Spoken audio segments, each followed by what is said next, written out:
So thank you so much everyone for being here.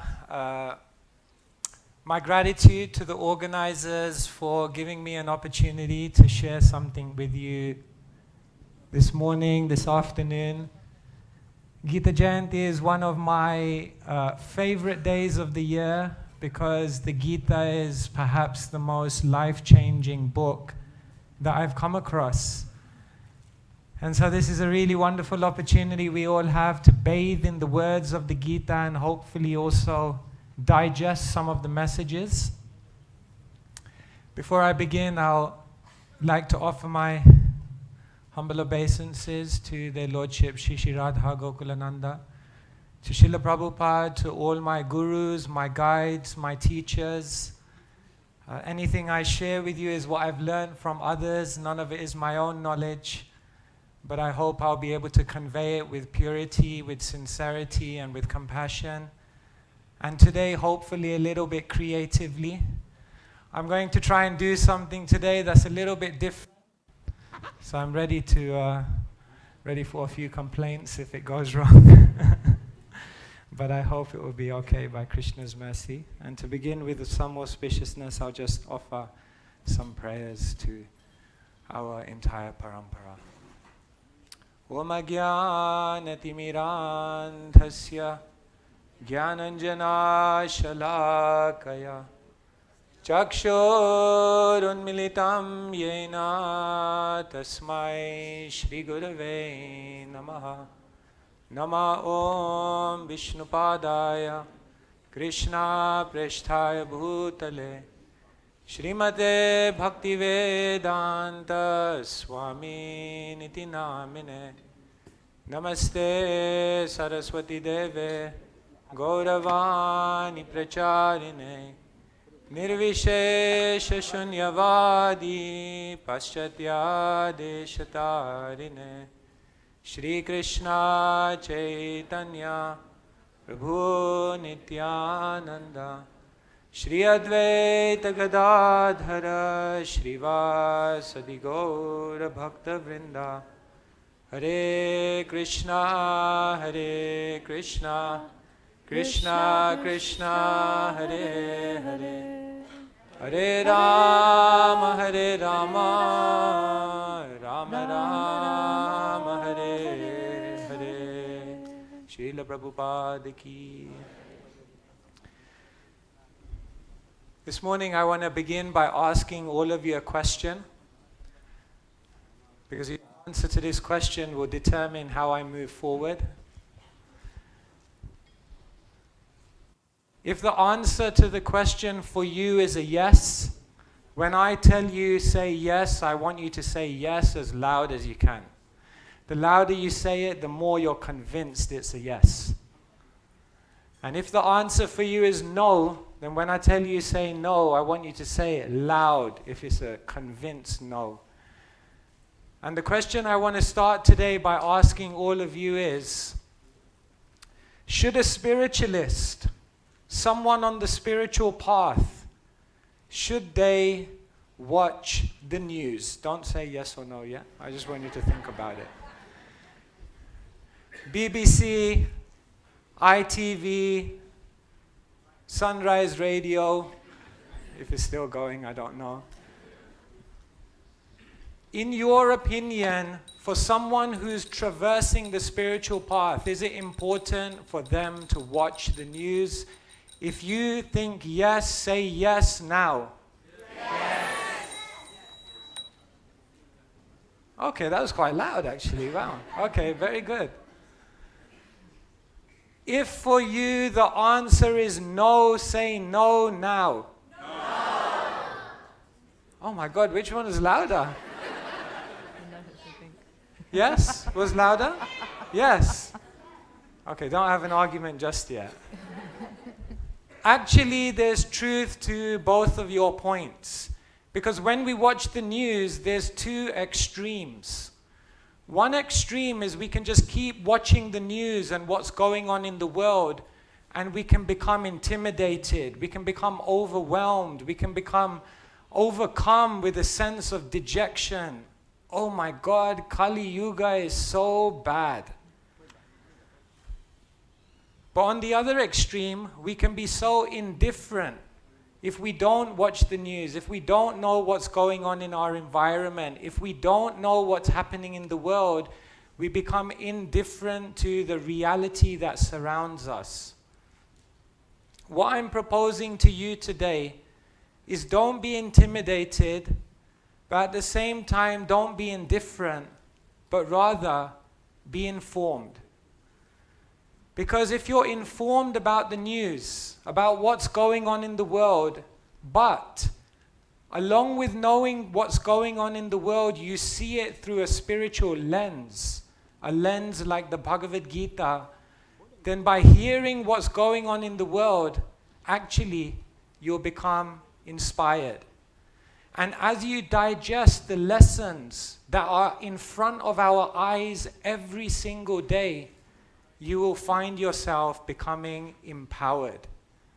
And so what I'm going to try to do for you today, is I'm going to pick out the 18 biggest news stories of 2023.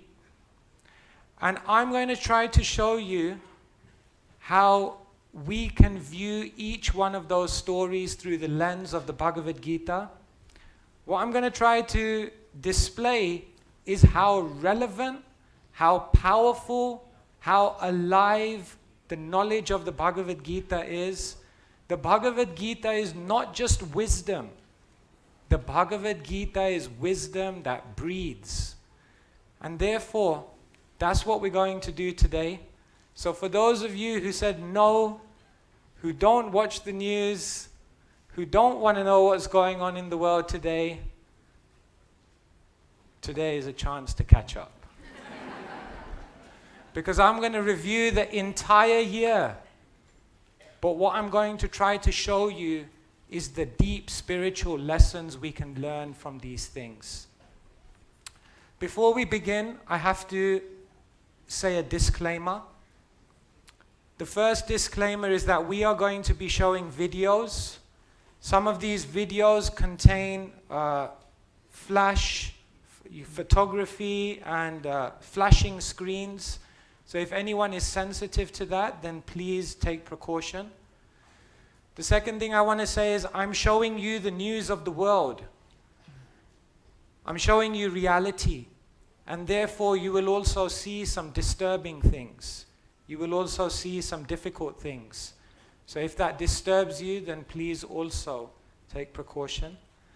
And the final disclaimer I want to share with you today is that we are going through these stories not to judge anyone in these stories, but rather to learn lessons and then reflect on our own lives in terms of how we can live a better 2024. So does this sound okay? Yes. That wasn't very loud. Yes. Okay. I won't give you the no option on that question. So we're going to do a countdown.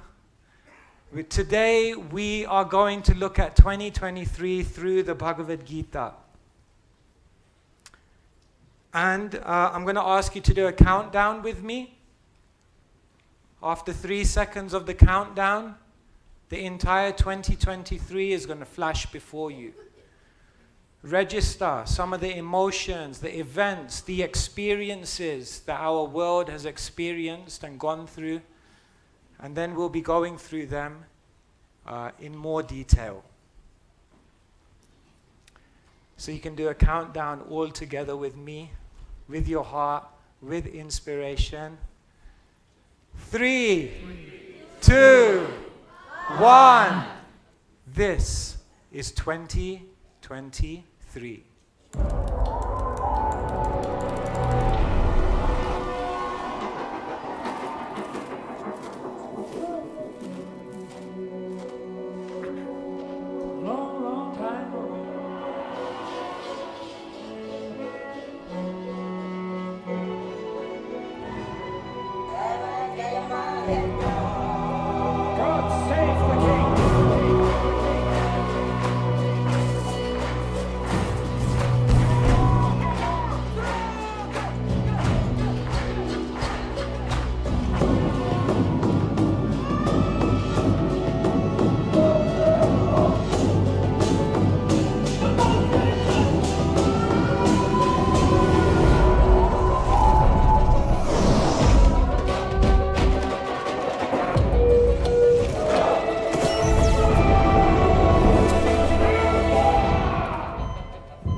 success of Hanush!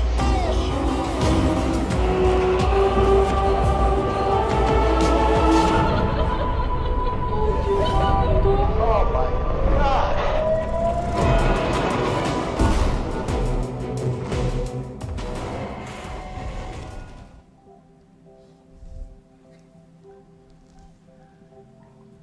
That, my dear friends, is some highlights from 2023.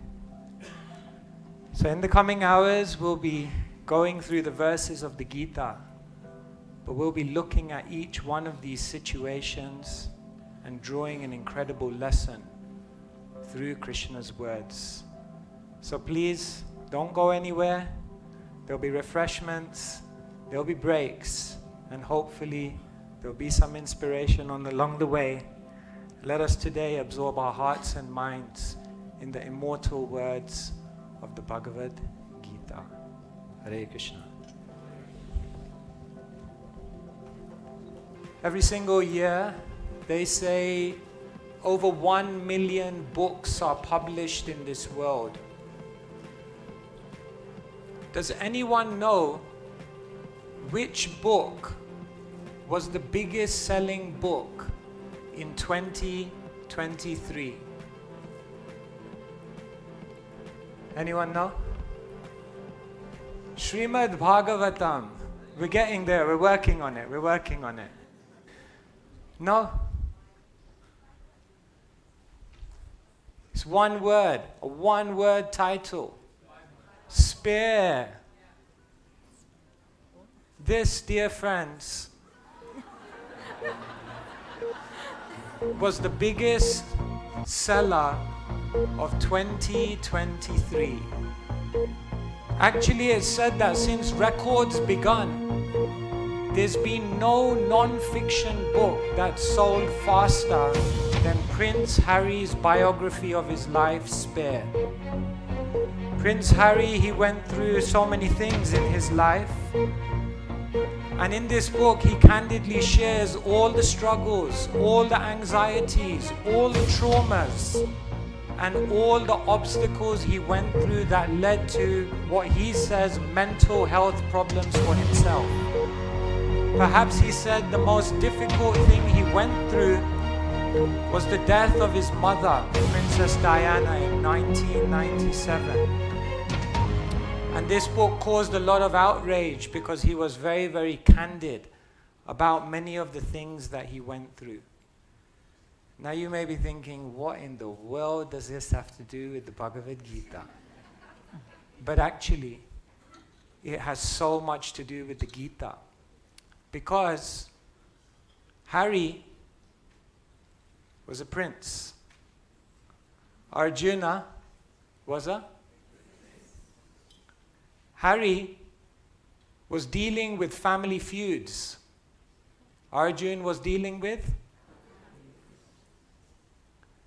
Harry was someone who experienced the death of a parent at an early age. Arjuna experienced the same. Harry was someone who went through struggle, trauma, anxiety. And Arjuna was someone who went through the very same emotions.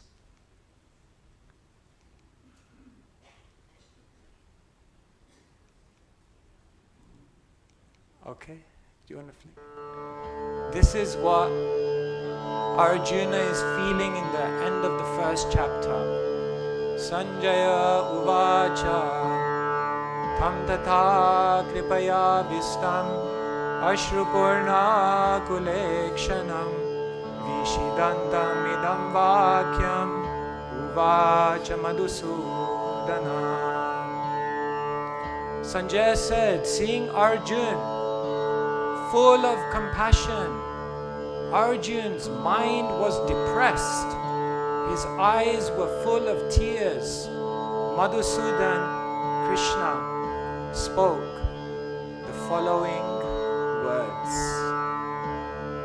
This is the situation of Arjuna in the beginning of the Bhagavad-gita. He's become overcome by struggle, by obstacle, by anxiety, by so many, many different challenges.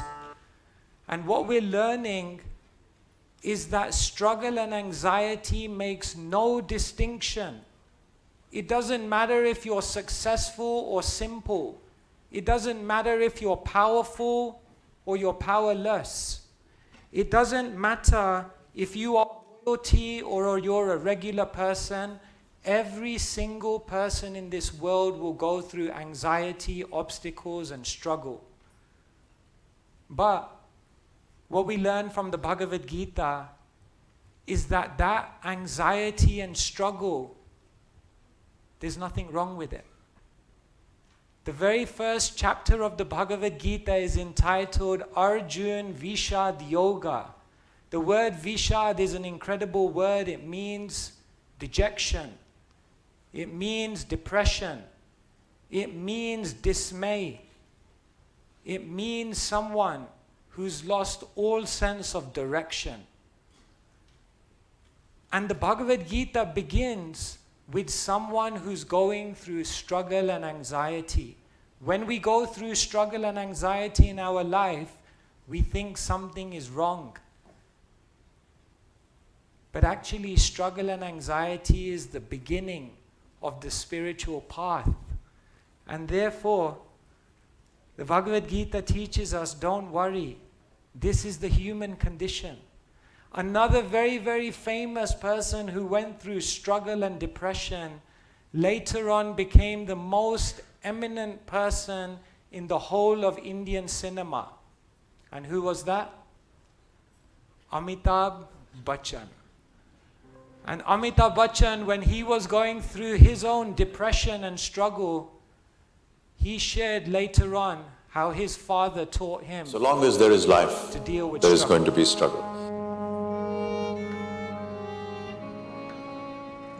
One of the first things he taught me was, if things happen according to how you wish, that's good. But if they don't, that's even better. And I could never understand that. And when I asked him, he said, if they're not happening according to your wish, they're happening according to the wish of some divine force. And that divine force will never think ill about you. So you have to respect that as being better. So if things worked, I said, fine. If they didn't, I felt that there was some kind of divine force or divinity that didn't want me to do that, and perhaps wait for another opportunity. The other thing he told me was, when I was struggling a lot in those times, I said, I used to tell him, that life is a struggle. And he used to say, so long as there is life, there is going to be struggle. I think if we accept this factor, that your life is never going to be easy, something or the other is going to happen. So rather than sit in some kind of despondency on that, and be aware that tomorrow is another challenge, is another day, which could turn out to be profitable, which may not, but eventually there will be another day when you can start trying all over again. But yes, in the back of my mind, there will be those ugly moments that plagued me, and the fear of them recurring again is perhaps what drives me every day. The first chapter of the Bhagavad-gita teaches us that obstacles are not a problem. The problem is, number one, our expectation that in my life there should be no obstacles. And number two, the problem is my mindset that obstacles are bad. Dear friends, if you want to learn one thing from the first chapter of the Gita, learn this, that obstacles and struggle and anxiety and difficulties are not bad. When your eyes are full of tears, make the decision to be all ears. That's the decision that Arjun made. In his depression and anxiety and difficulty, he turned to Krishna. He turned to spiritual wisdom. He looked for higher guidance, and he searched for a lens through which he could process and digest what he was going through. And therefore, Arjun didn't just go through his problems. He learned how to grow through his problems. Arjun's material breakdown led to his spiritual breakthrough. Arjun learned the life art of how to turn pain into purpose. So Prince Harry went through struggles. Prince Arjun also went through struggles. And we will also go through struggles. Everyone has their story. But when your eyes are full of tears, make the decision to be all ears. Something happened last year which previously, supposedly, only America, China, and Russia had previously achieved. Anyone know what that was? Chandrayaan-3. A big news story of 2023. India becomes the 4th country to land on the moon, the first country to land on the south pole of the moon, supposedly. I won't get into the controversies now. The project Chandrayaan-3 cost £60 million. And what commentators are now saying is that this activity of going to the moon and into space in 2023 has triggered another space race. And more countries are spending more and more of public money to go into outer space to explore what resources and what other benefits they can achieve outside of the Earth planet. Here you can see what happened in 1969 when Neil Armstrong said, "This is one small step for man, one giant leap for mankind." And India last year had a taste of that. The tension is palpable. The sensors that are updating at this point are providing confirmation of the safety of the landing site. A heart-stopping moment for everyone watching this, as the lander Vikram descends softly on the southern face of the moon. Jubilation all around. Sir, we have achieved soft landing on the moon. India is on the moon. A surge in the national pride as India joins the table as a key player in the global community of space exploration.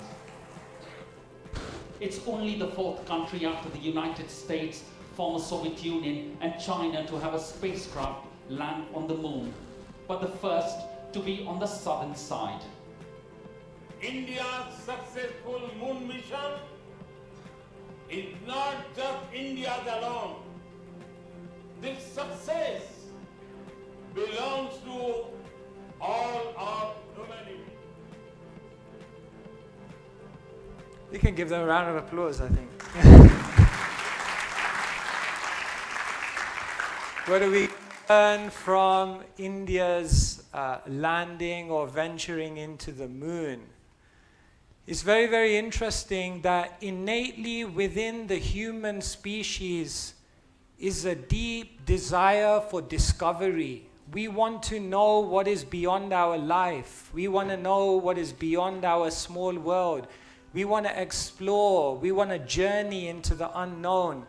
And that's very, very accurate, because it's said that one of the qualities of the soul is chit. Chit means to be conscious, to know, to be aware, to be endlessly curious. And this spirit of discovery leads to development. Then what the human race does is develop different technologies, different means to discover and explore what's beyond them. But sometimes it can also lead to distraction. And why do I say that?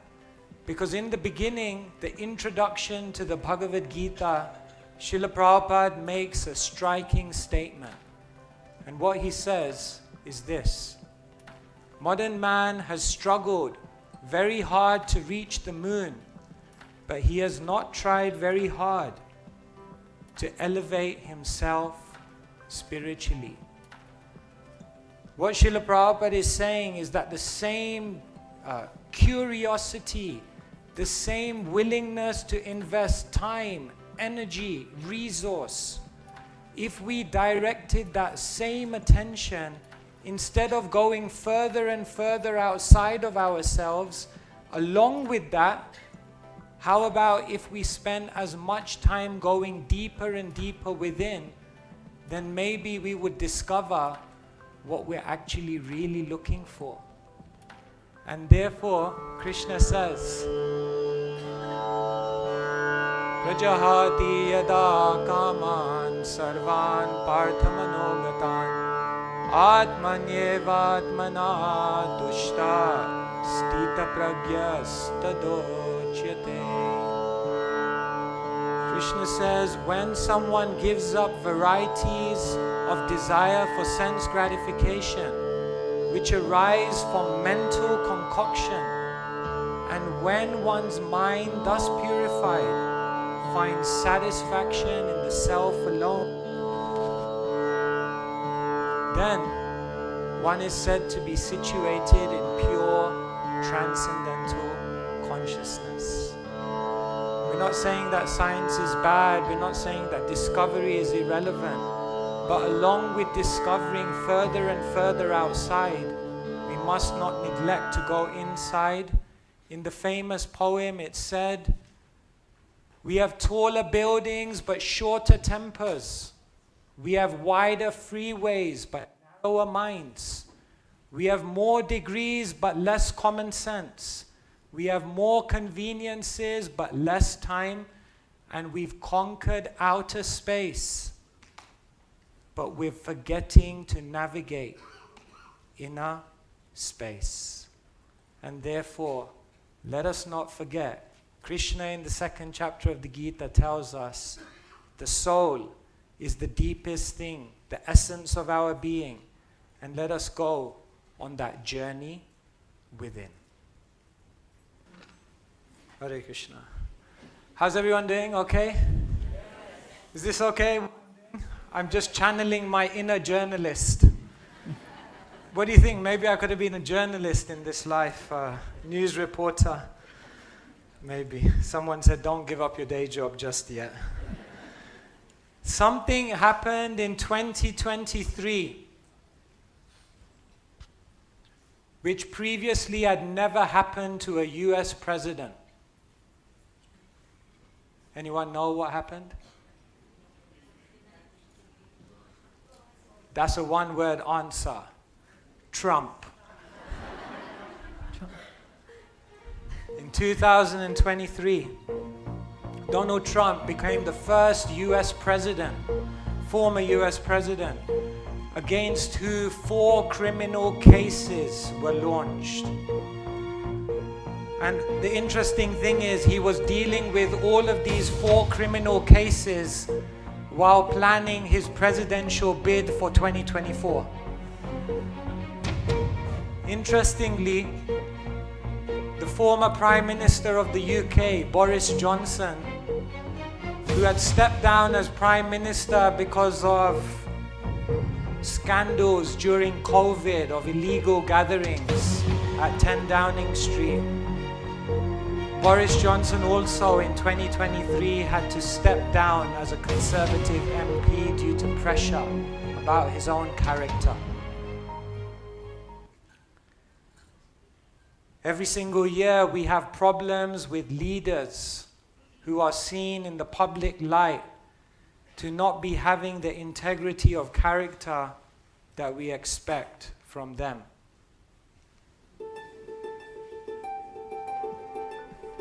Former President Donald Trump has been arrested for the 4th time, this time over his attempts to overturn the 2020 election result in Georgia. Once again, Mr. Trump left his Bedminster golf course, this time heading to hand himself in at the Fulton County Jail, northwest of Atlanta. Mr. Trump remains free after posting a $200,000 bail after being officially arrested and processed. Now, he's the first former U.S. president with a mugshot.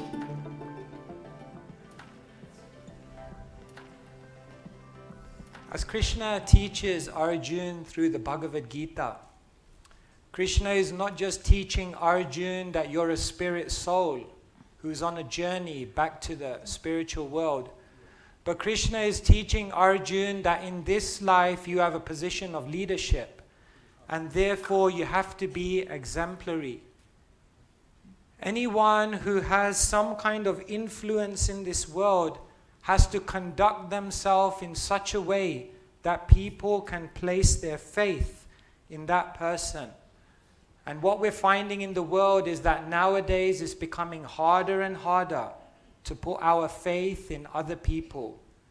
They say in this day and age, followers question everything, and leaders do questionable things. So there's a problem from both sides. And what does Krishna say to Arjuna in the Bhagavad-gita, 3rd chapter? Yad yad acharati shreshthas tattadevetaro jana sayat pramanam kurute lokastad anuvartate. Krishna says to Arjuna, whatever action is performed by a great man, common men follow his footsteps, and whatever standards he sets by his exemplary acts, all the world pursues. What Krishna is basically teaching Arjuna is one of the greatest contributions you can make in the world is your own character. One of the most powerful things you can do in this world is to be exemplary. We have to walk our talk. We have to practice what we preach. Actions speak louder than words. Our life, how we conduct ourselves on a day-to-day basis, is our message. And if anyone in this room says, I'm not a leader, I can't believe it. If you're a parent, you're a leader. If you have a position, you're a leader. If you give someone advice, you're a leader. And if someone looks up to you, you're a leader. And as a leader, know that the greatest thing you have in your disposal is your own integrity and character. And therefore, Krishna teaches Arjuna in the 3rd chapter of the Bhagavad-gita, your life is your message. We're living in such a changing world. The rate of change, the rate of development is like never before. And in 2024, individuals who have been inventing a particular thing felt it was moving so fast, almost out of control, that the inventors of the very thing that they had brought to the world made a recommendation that we should stop developing this. Anyone know what that is? AI. In 2023, OpenAI's language model, GPT, became a viral sensation. They say nowadays over 200 million people are regularly using ChatGPT. Of course, everyone knows what ChatGPT is in response to text prompts. ChatGPT can give you answers, it can give you poetry, it can give you, it can give you computer code, so many things. And now there's an increasing awareness or concern about what AI and ChatGPT and other such technologies will have on the world, will have on people, will have on relationships, will have on the development of children who are growing up in this day and age. Just recently I was in a meeting, and someone who's very quietly usually in that meeting, they started coming up with like the best answers, and I was thinking, my God, what did you have for breakfast today? And then as I got a bit stressed out in the meeting and started walking around the room, I went behind them and I realized they had ChatGPT in front of them. Yesterday I thought, let me have a conversation with ChatGPT and see what answers it can give me. So we know ChatGPT is a technology, it's not alive and it doesn't have feelings. But if you think ChatGPT is giving good answers to my questions, please give some encouragement. Will you do that? You can give ChatGPT a cheer, a clap, if ChatGPT gets the question right. Agreed? Okay, so this was my conversation with ChatGPT yesterday. I kind of prefaced the conversation with ChatGPT by saying, I'm in a public event, there's like hundreds of people here. Can you give me really short answers? Because these guys don't have attention span. Certainly, go ahead and ask your questions. Okay, great. So I asked ChatGPT, what is Gita Jayanti? Celebration of the Gita's anniversary. Oh, that was good. Brilliant. What is the Bhagavad-gita? An ancient Hindu scripture, philosophical dialogue. Good? I said, come on, give us a slightly more information than that. I said short answers, but you can do better. Holy Hindu text, part of the Mahabharata, dialogue between Krishna and Arjuna. Amazing, wonderful. Amazing, I said to GPT, does AI replace the need for the Gita? No, AI doesn't replace the spiritual or philosophical significance of the Gita. It can provide assistance, but it doesn't replace personal beliefs. Thanks for being so humble. You're welcome.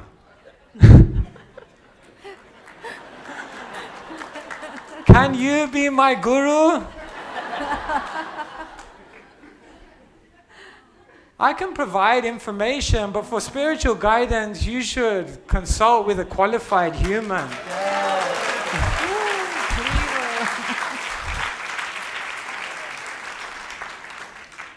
Will I become a pure devotee of Krishna in this life? The path to becoming a pure devotee is personal. And it depends on various factors. It's not something I can predict, but dedication and efforts. Hare Krishna. Hare Krishna. ChatGPT said Hare Krishna.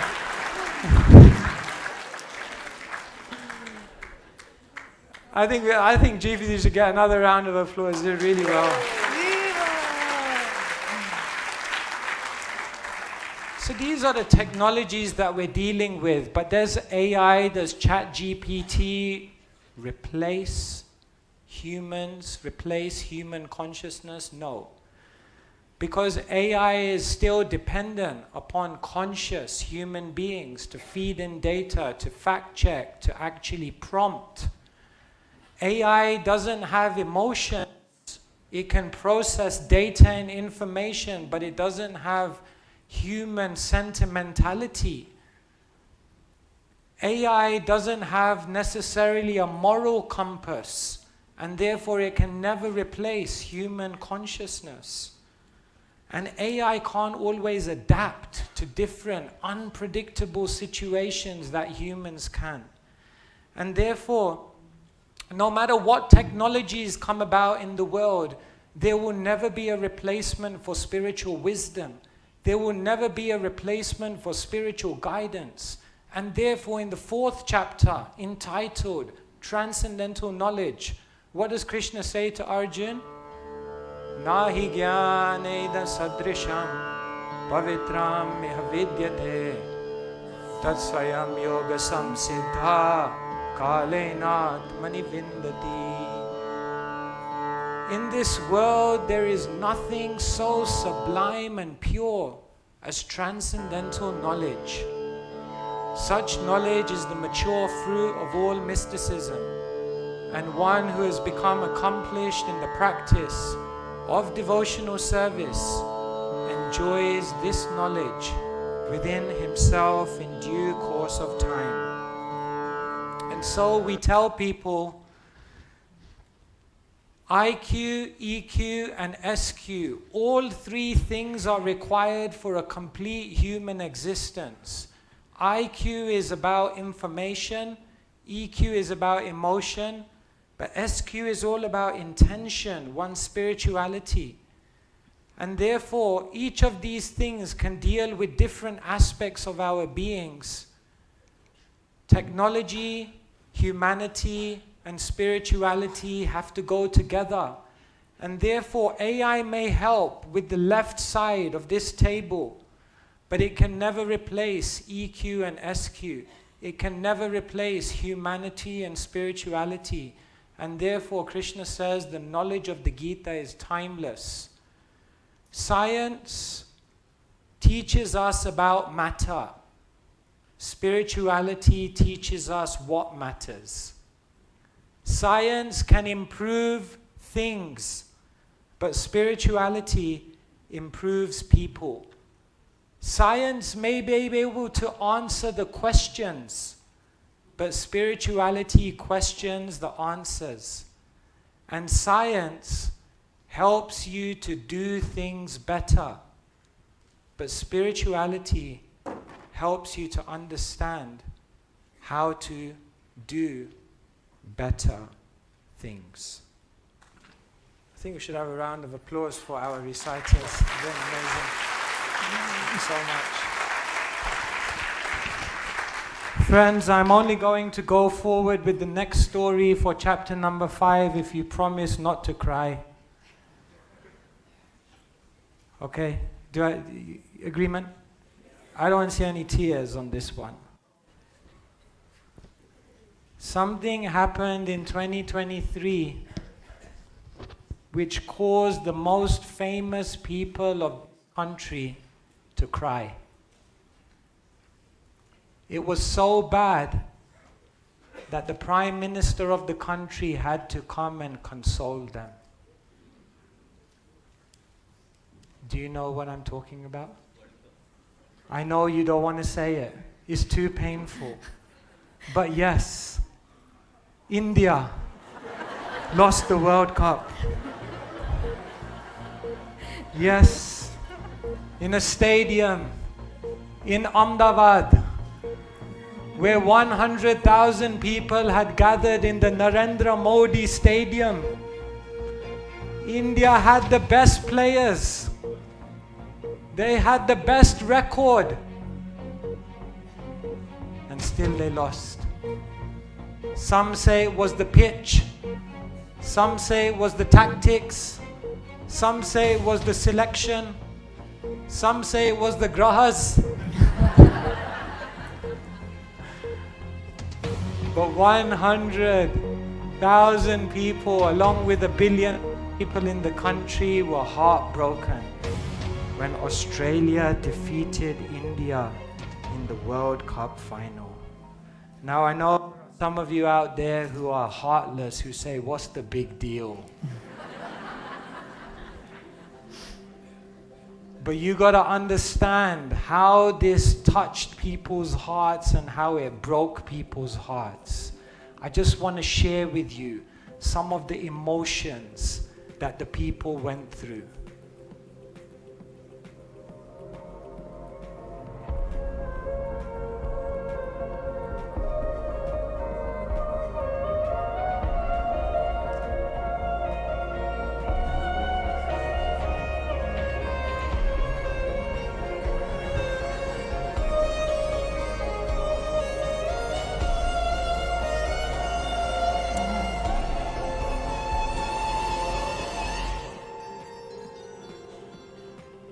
Yes, it was a hard one to digest for all of us.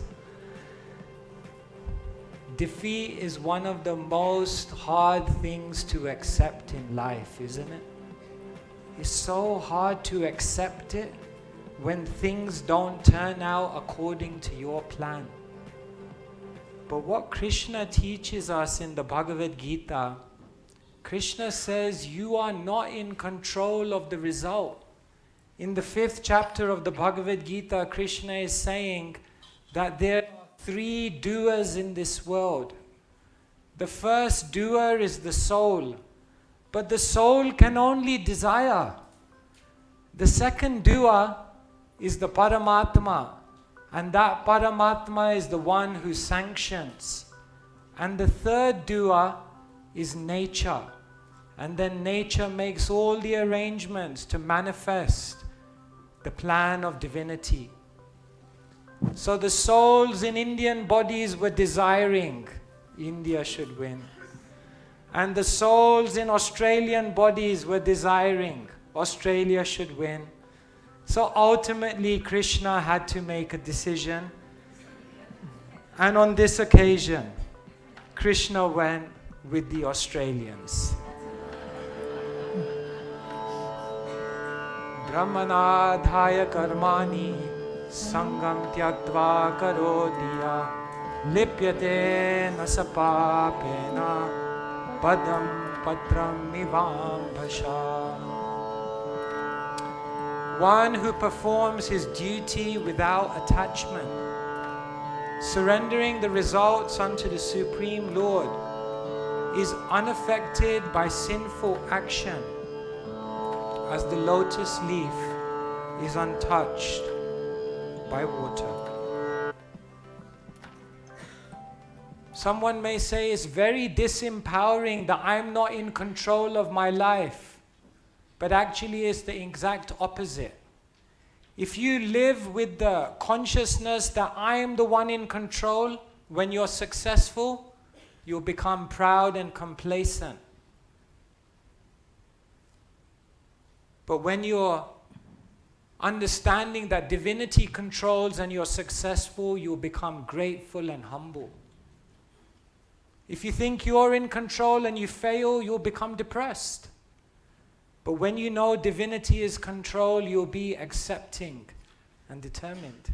When there are difficulties, if you think you're the doer, you'll be angry, you'll blame others. But when you know divinity is controlling everything, you'll become reflective, progressive, look for solutions. When there's change, if you think you're controlling, you'll be nervous and overwhelmed. But when you know divinity is behind me, divinity is helping, then you'll be excited and confident. In challenge, inadequate and weak. But when you know there's a higher power, you'll be empowered and strong. And in your own spirituality, if you think you're the one who is going to perfect your spirituality, you'll feel so far away and hopeless. But when you know Krishna will help, then you'll feel hopeful and achievable. And therefore the beautiful teaching is that Krishna is saying it's better to focus on the process than to obsess about the success. Success in this world is not in a result. Success is doing something with your best effort, your best attention, and your best intention. And once you've given your effort, your attention, and your intention, whatever the result is externally, Krishna says, know for sure, you're already a success. Every year they do studies to find out how people are evolving, how their character is changing, how their cognitive functions are working, and how their health is. In 2023, there was a famous study, and this famous study revealed something amazing to the world that probably already most of us know. But this famous study revealed that most of us can now only do this thing for 8 seconds. You know what that is, right? Most people can only pay attention to one thing for no longer than 8 seconds. Because now we are basically living in the age of distraction. This study showed that most people, you know how much data they're bombarded with every single day? 70 gigabytes of data is going into your head every single day. Whether it's social media, whether it's billboards, whether it's people speaking to you, whether it's signs you're seeing as you walk around the world, we're being bombarded with so much data. And basically a study at King's College said that for most people, when they're distracted, their IQ drops by 15 points.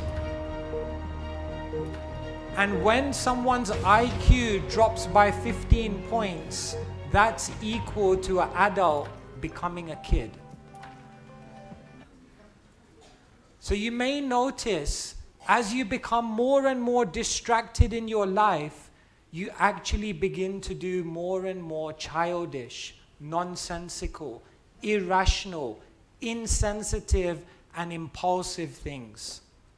And this, therefore, is one of the biggest problems in the world today. People just can't sit and listen, sit and concentrate, sit and focus.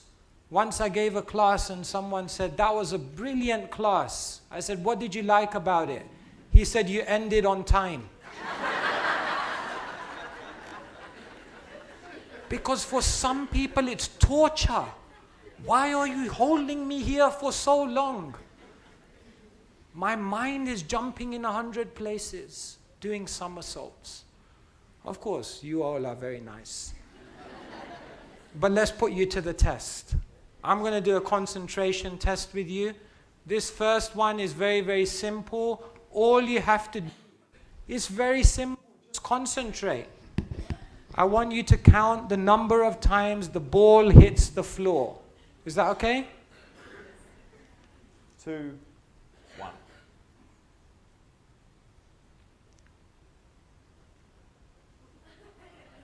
Come on, concentrate.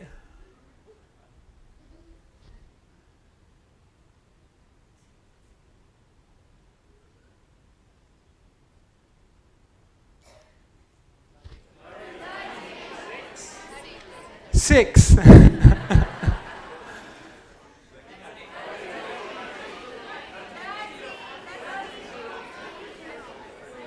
Zero. 30. 26. 24. So how many times did the balls touch the ground? 30. Well done. Did you notice the balls change shape? Did you notice the background colour changed? If you notice these changes, were you still able to count the correct number of bounces? Our brains can only take in so much information. We can easily miss things that are clearly in front of us, simply because our brain is busy doing something else. Okay, so put your hand up if you got 3 out of 3. 30, you saw the ball changing shape and you saw the color change.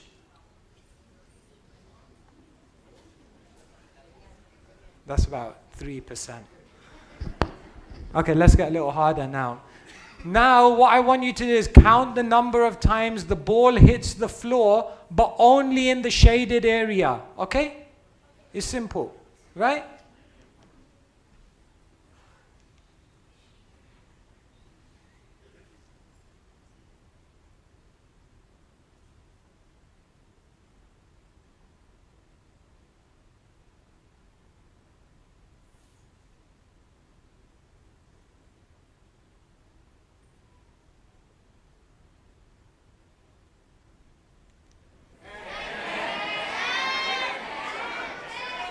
Ten? Sure? Are you sure? 100%, Paka. 10. 9. Oh, 8. The rocket's going to lift up in a minute. How did you go this time around? 10 was the correct number. What else did you see? Did you notice the shaded area changed shape? Did you notice this? What about the background? Did you notice that? Did you see the ghost appear? You didn't see the ghost. You did not see the ghost. Have you spotted any of these? How did you go with correctly counting the number of bounces? Basically, this is the situation in the world today that most people, they can't concentrate on many things because our mind is too agitated. And Arjuna says the same thing to Krishna. Samsayam mahabaho manodurni graham chalam abhyasena tu konteya vairagyena chagriyate. O Matiyam, son of Kunti, Krishna says to Arjuna, it is very difficult to curb the restless mind, but you can do it by suitable practice and detachment. Now the new year is coming and everyone is looking for a New Year's resolution. Today I'm going to offer you one resolution that will change the quality of your life. Today Krishna is telling us, just as important as what you do from 9 to 5 is what you do from 5 to 9. That means 5 p.m. to 9 a.m., just to clarify. What do you do to rest? What do you do to recuperate? And what do you do in terms of rising early in the morning before the world moves, before you're being bombarded by all the distractions of this world? If you take time, abhyasena tu konteya vairagyena chagriyate. If in the early morning before the world starts distracting you, you spend time doing vairagya, you disconnect from the world, and you spend time doing abhyasa, you practice focusing on the inner world, the spiritual world, the eternal world, then know that by rising early in the morning and doing spiritual practice, you will increase your productivity, you will double your creativity, and you will triple all other efficiency in your life. And therefore Krishna is telling Arjuna that don't neglect to train your mind. In the world today, people just don't spend enough time training their own mind. And therefore Krishna says, yes, you're so focused on your life from 9 to 5, but put a little bit of attention into upgrading your life between 5 and 9, and you'll see what kind of transformation that has in your life. Anyone know what is the most expensive city in the world to live in?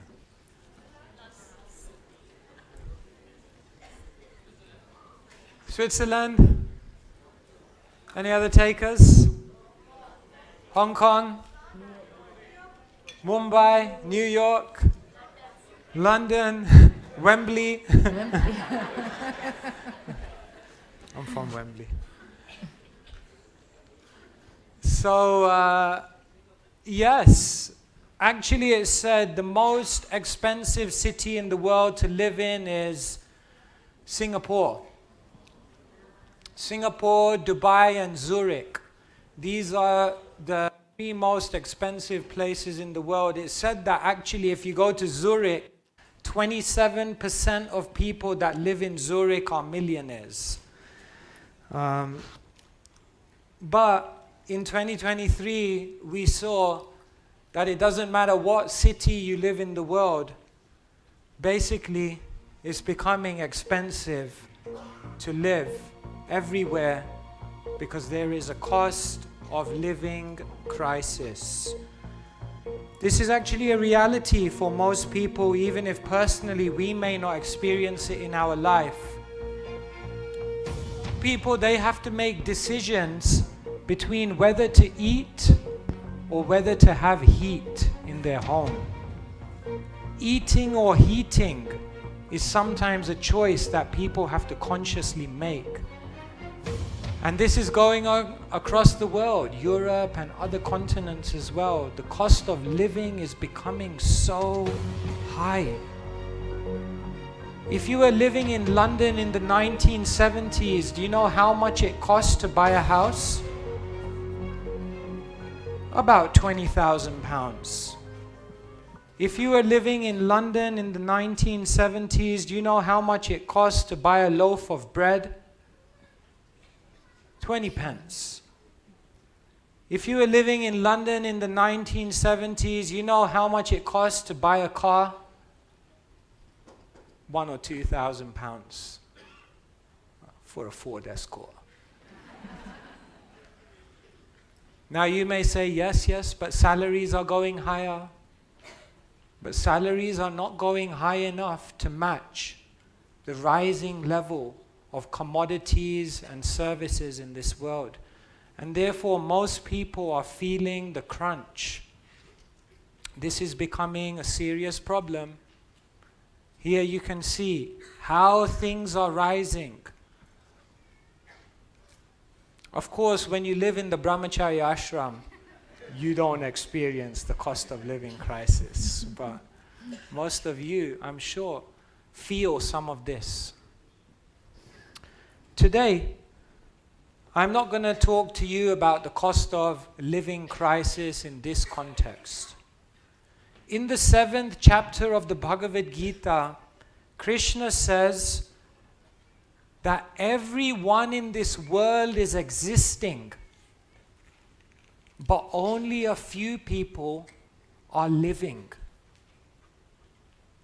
What we're experiencing in the world today is not the cost of living. What we're experiencing in the world today is the cost of existing. Does that mean it's not so important? The cost of existing is the amount of money that you have to pay for housing, for travel, for food, for clothes, for fuel. That is not the cost of living. That, dear friends, is the cost of existing. What Krishna explains in the 7th chapter of the Bhagavad-gita is that if you want to live, then the cost is much higher than just money. The cost of living is that in your life you have to be ready to take a risk. You have to be ready and willing to give up your comfort zone. You have to come out and explore the unknown. Are you ready to pay the price of comfort? That's the cost of living. To live, you need to be disciplined. And that means you need to give up laziness. Who is willing to pay the price of giving up laziness? That's the cost of living. The cost of living is that you need guidance, you need help, you need mentoring, you need coaching, and that means you need to pay the price of giving up pride. The cost of living is that you have to be ready to face opposition, and that means you have to be willing to not just want to conform with everything around you. And the cost of living is that you have to be ready. You have to be okay with failing. You have to give up the fear of failure. And when you pay that price, you can live. So what we're dealing with in the world today is not the cost of living crisis. It's the cost of existing crisis. And that doesn't mean it's not important. It still is important. But what Krishna is explaining is that living is something much deeper. Manushyanam sahasreshu kashkit yatati siddhaye yatatam api siddhanam kashkin mam veti tatvatah. Listen very carefully what Krishna says. Out of many thousands of people in this world, one person may endeavor for perfection, and of those who have achieved perfection, hardly one may know me in truth. What Krishna is basically saying in the Bhagavad-gita is that 99.9% of people in this world are simply existing. But if you really want to live, if you really want to explore and find who you are, what the purpose of life is, that is only a few rare people who will do it. And that is an opportunity that all of us have, but that comes at a cost. And therefore, the purpose of existing is to experience real living. And so, next time someone says we have a cost of living crisis, you can tell them the cost of living, my friend, is something much more than just a figure on a paper. There is a type of natural disaster in this world that you can never predict where it will happen, when it will happen, and on what scale it will occur. For generations, scientists have been trying to predict this natural disaster, but even today they can make some forecasts, but they never quite know when it's going to happen. And what is that natural disaster? An earthquake.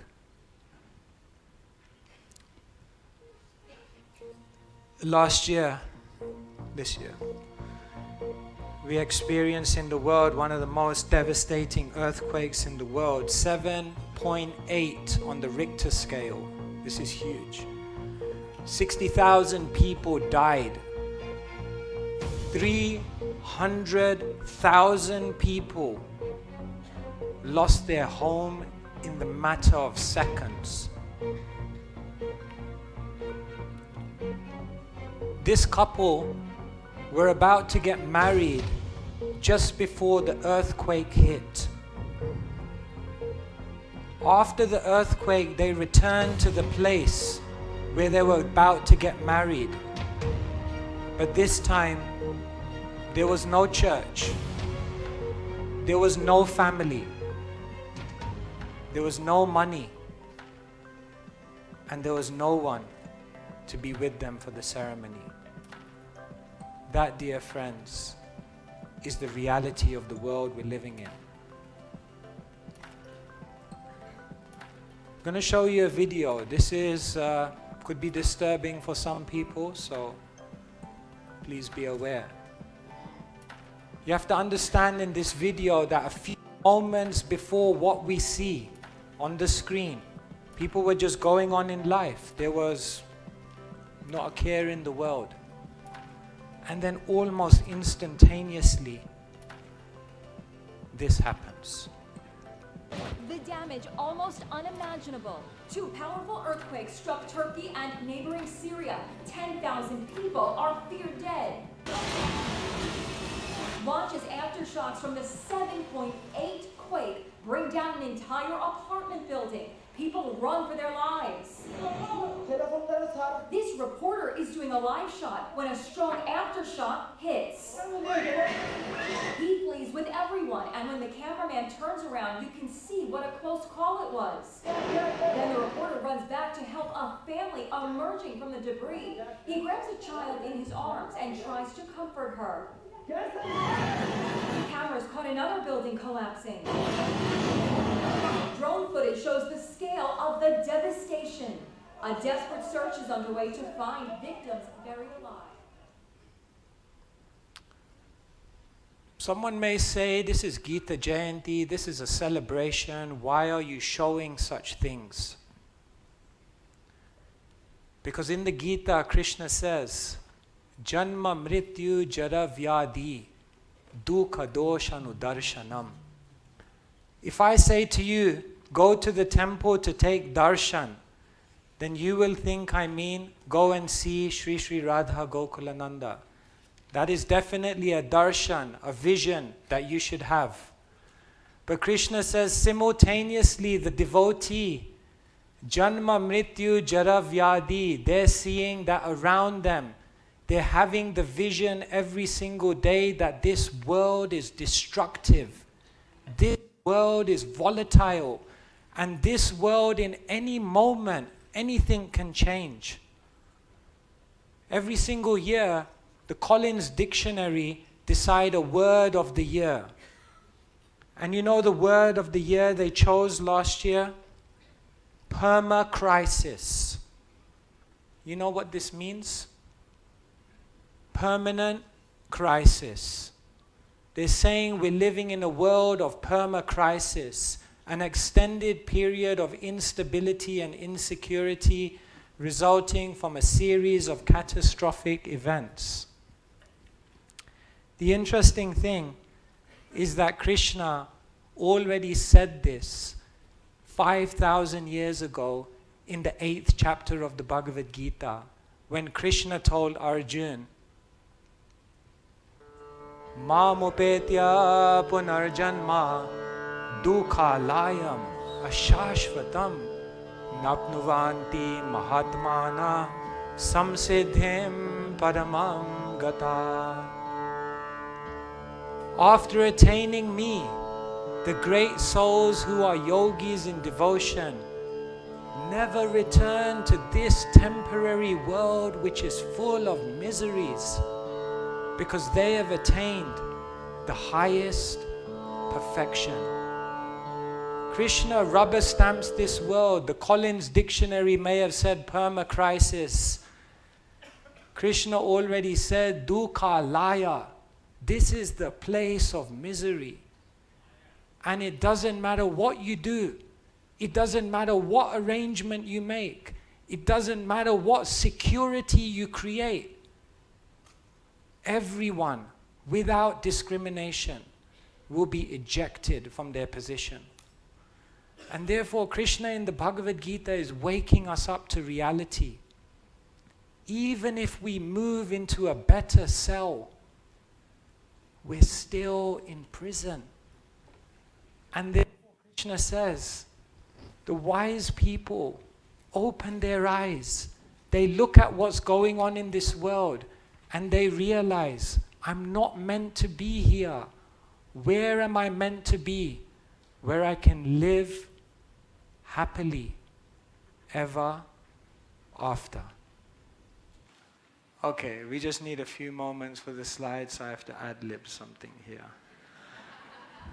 Yes, every year there are many, many different events which take place, but this event, of course, we know last year, Her Majesty the Queen, after many, many decades of service on the throne to her country, she passed away in 2022, and therefore 2023 was earmarked as the year where His Majesty King Charles III would take to the throne.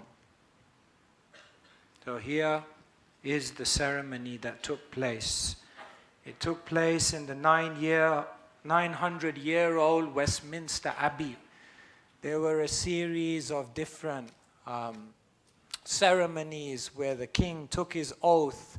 He sat in this chair. Do you know this chair is 1,300 years old? Very famous chair. And then he was anointed with different things. And in this way, he swore to serve the country. Tens of thousands of people came. He said that 20 million people watched it on TV. And just in case you're interested, his crown is worth 45 million pounds. And this was the moment that the king was crowned.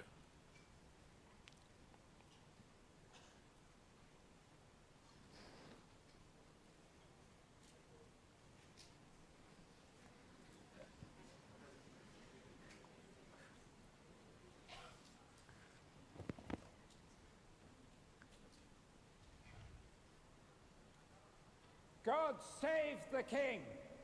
God save the King!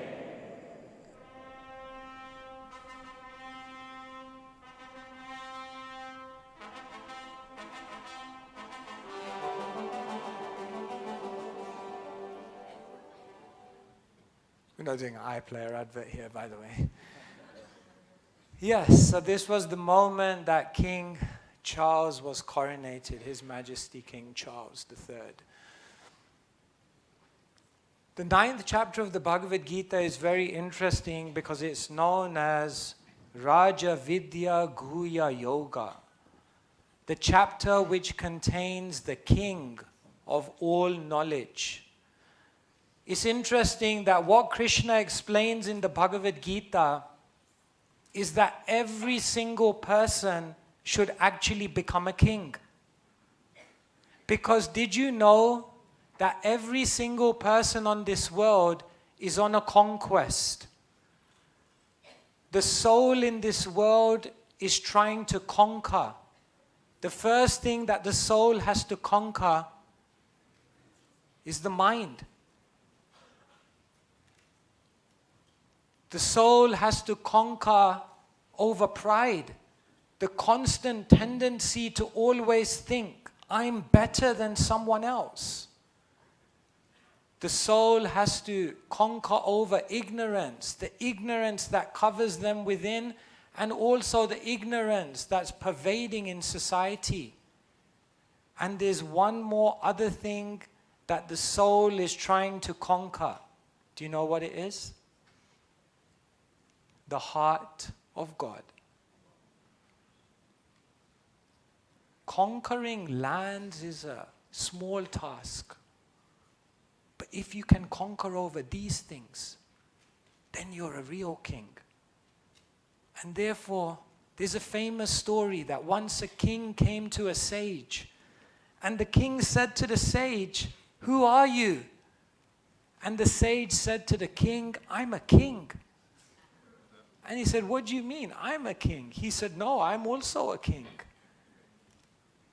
And the king looked at the sage and said, "If you're a king, where are all your armies?"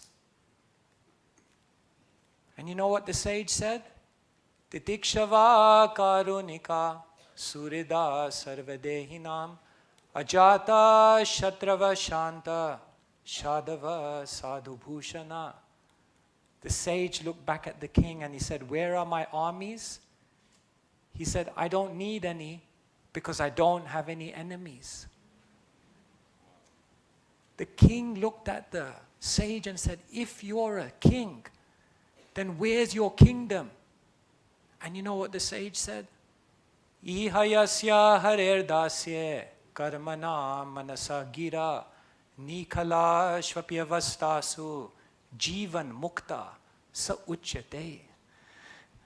The sage looked at the king and he said, because my mind, my body, my words are fully engaged in the service of the Supreme Person, I'm not living in this world. By my consciousness, I've elevated myself and I'm consciously living in spiritual space. Wow.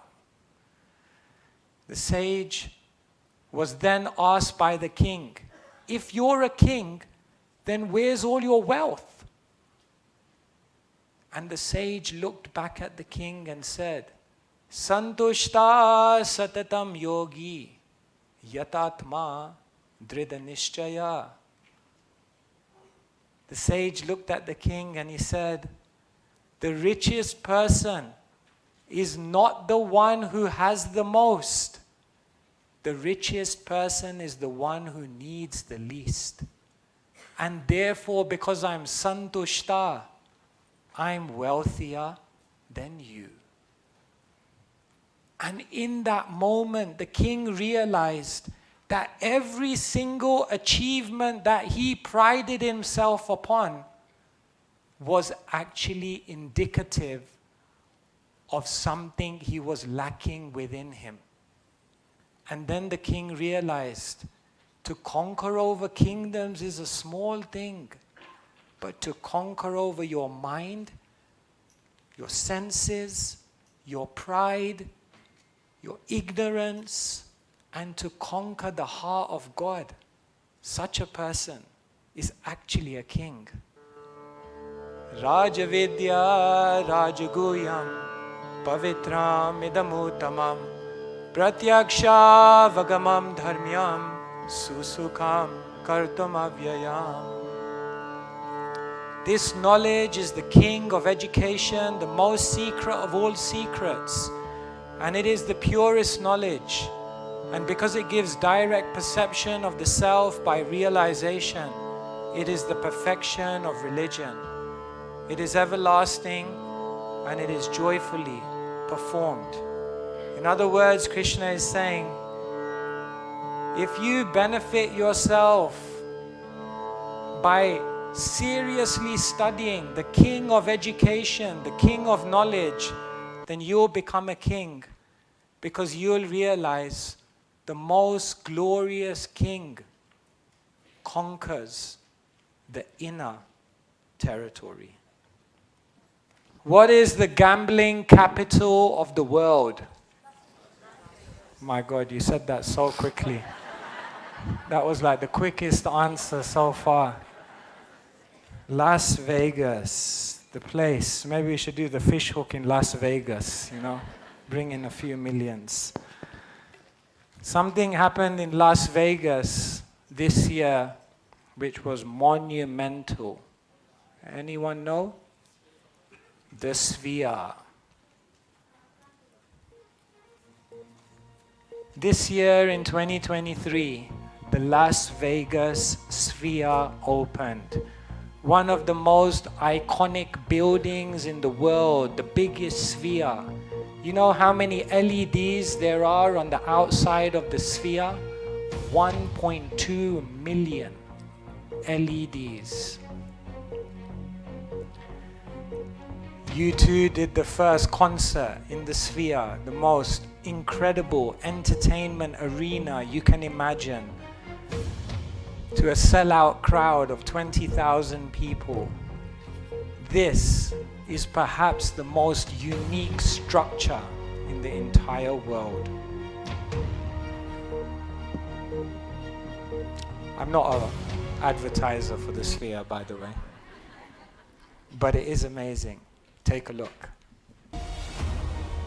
This is the Sphere, Vegas's newest, most ambitious, and most eye-catching attraction to date. And although its exterior is impressive on its own, what lies inside is actually far more interesting than you might think. Let's take a closer look. The city of Las Vegas is famous for its unique and over-the-top architecture. Its resorts and casinos are some of the most iconic structures in the entire world. From the Venetian to the Bellagio and the MGM Grand, everything about Vegas is built around the idea of magnificence and extravagance. And so, the construction of a building as crazy and ridiculous as the Sphere is just another addition to the city's unique skyline. But what exactly is it, and why is it being built? The Sphere is a music and entertainment arena located just a block away from the world-famous Las Vegas Strip. At more than 100 meters tall and with a diameter of 150 meters across, it now holds the world record for being the largest spherical structure in the whole world. This record was previously held by the Avicii Arena in Sweden. Constructing such a behemoth doesn't come cheap. In its entirety, the project is estimated to cost as much as $2.3 billion. This makes it the most expensive entertainment venue in Las Vegas's history. Given its sheer size and almost perfectly spherical shape, construction was no easy feat. The engineering behind this building required lots of complicated math. But don't worry, we won't go into any detail here, although the developers were nice enough to share the formulas on their website. Yeah, right. Whatever any of this means. It's amazing what the minds of today can create. The purpose of me showing you the Las Vegas sphere is not to inspire you to go Las Vegas. Personally, I wouldn't recommend it, although I'm sure we have a nice Hare Krishna temple there. What does this have to do with the 10th chapter of the Bhagavad-gita? It has an incredible amount to do with the 10th chapter of the Gita. Because what Krishna does in the 10th chapter of the Gita is he begins to explain to Arjuna that whenever you see something amazing, whenever you see something incredible, whenever you see something that is so awe-inspiring that it makes your jaw drop, then understand that that is just one fragment of my opulence. Krishna says to Arjuna, Yad yad vibhuti mat sattvam Shrimad urjitameva va Tattadeva vagachatvam Mamate jom sasambhavam. Know that all opulent, beautiful and glorious creations spring from but a spark of my splendor. So in the 10th chapter of the Gita, what Krishna does is he shows 82 ways in which he is the best of the best. Krishna is the best of the best without doubt. Krishna says in the 10th chapter of the Gita, of all illuminous objects, I am the sun. Among all of the senses, I am the mind. Among bodies of water, I am the ocean. Among immovable objects, I am the Himalayas. And of weapons, I am the thunderbolt. In other words, Krishna is the best of the best.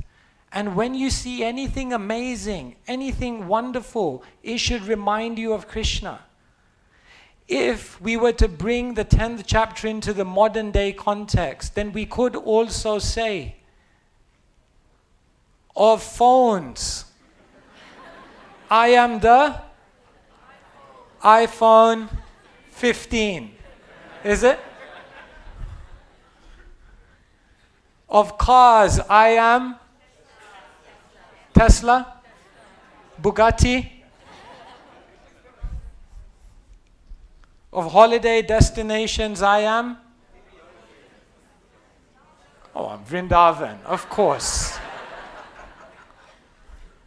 Of cinemas, I am the Las Vegas sphere, for sure. Therefore, when we see amazing things, Srila Prabhupada was with one of his disciples. He was in an airport. And a beautiful air stewardess walked by and he looked at the brahmachari and he said, "She's beautiful, isn't it?" Come on, wow. Are you asking me, telling me, testing me?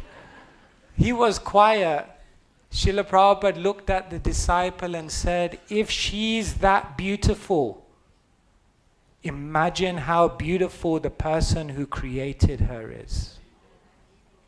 That is Krishna.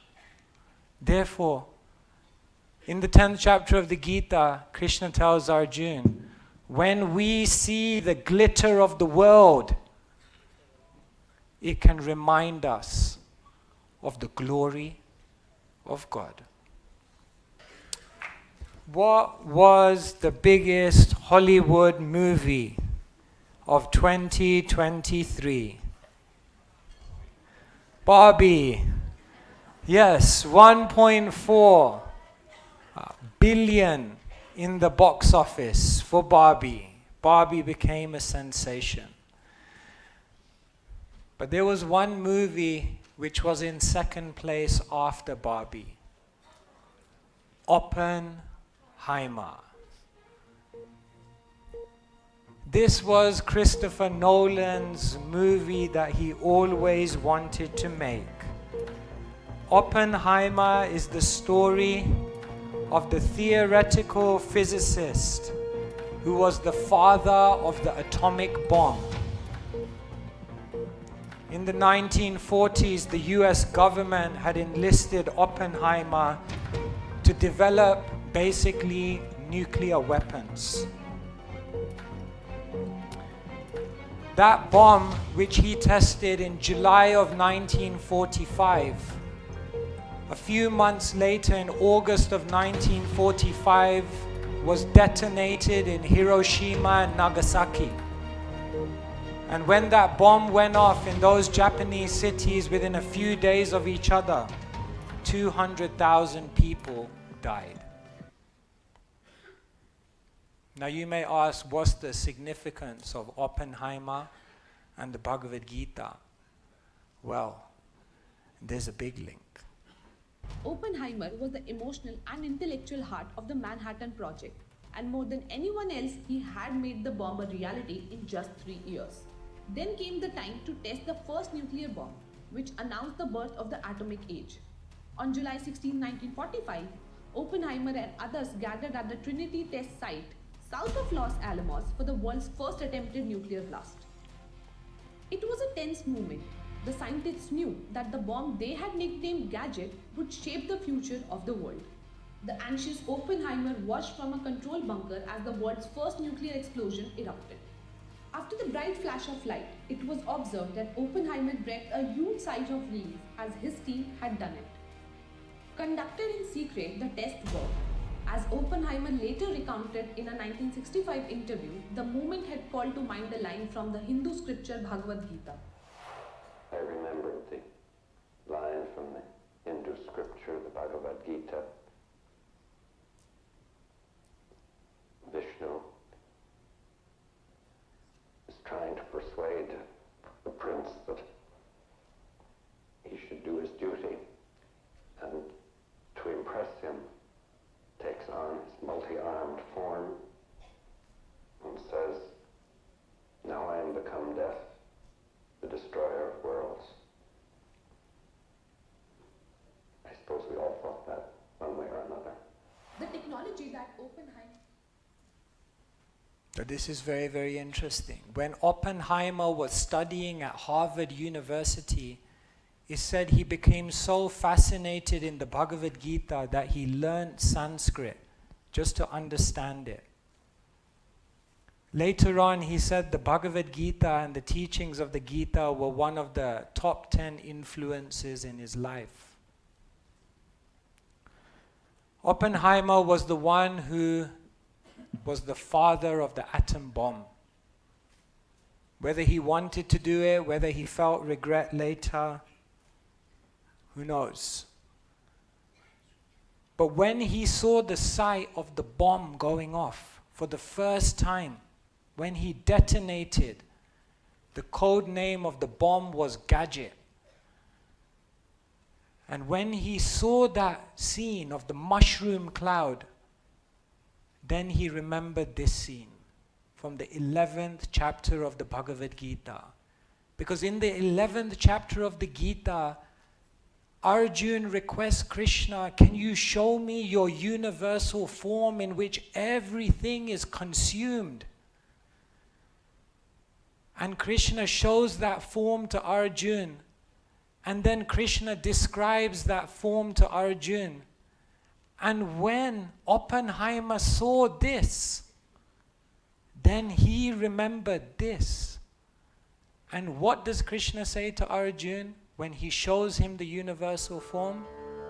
Kalosmi loka kshayakrit pravriddho lokan samahartumiha pravritta ritepi tvam na bhavishyanti sarve yevastita pratyanikeshu yodha. Krishna is showing Arjuna the universal form, and then he says, "Time I am, the great destroyer of the worlds, and I have come here to destroy all people. With the exception of you, the Pandavas, all the soldiers here on both sides will be slain." When Oppenheimer saw that first atom bomb go off, he had two emotions. One was that he thought it was awesome, an awesome sight. And simultaneously, he felt it to be an awful sight. And when Arjuna saw the universal form of Krishna, he thought exactly the same thing, that this is awesome, but this is also awful. Time is going to kill everyone. And therefore, the Gita in the 11th chapter teaches us that ultimately time will destroy everyone and everything. Whether it happens in this way or that way, Krishna says, Kalosmi, I'm the destroyer of everything. Nothing in life will ever remain the same. The people around you will change. The fortunes that you have will change. Your body will change. Your capacities will change. The place where you stay will change. And eventually all your identities and roles and different parts that you play in this world, it will all change. Because Krishna says, time I am, the great destroyer. And therefore, in the 11th chapter of the Gita, Krishna teaches us that in the form of time, what do? I take away everything temporary to ultimately help us realize everything that is eternal. Okay, they say in the world today, if you have 2 to 5 of this, then you're very, very lucky. You're very, very unique. You're actually someone who is very, very fortunate. You know what I'm talking about? If you have 2 to 5 of these, you're very lucky. Houses? Oh my God. More anxiety. 2 houses, 2 phones, too much. Friends. If you have 2 to 5 good, proper friends in your life, actually you're lucky. Because most people don't have that. 2023 reported that loneliness is at an all-time high. The amazing thing is that we're more connected than ever before, but actually we're further and further apart. Did you know that loneliness is more damaging to your health than smoking 20 cigarettes a day? It's so bad that some years ago in the UK, they decided to employ a minister for loneliness. And not just that, there's an organization which is campaigning to end loneliness, and every single year they produce a report on what they're doing to actually help people to connect more deeply with others. If we're honest, many of us will feel sometimes loneliness. They say, alone in a crowd, surrounded by people, but not feeling that we deeply connect to anyone. This, I'm going to show you, are some of the emotions that people go through.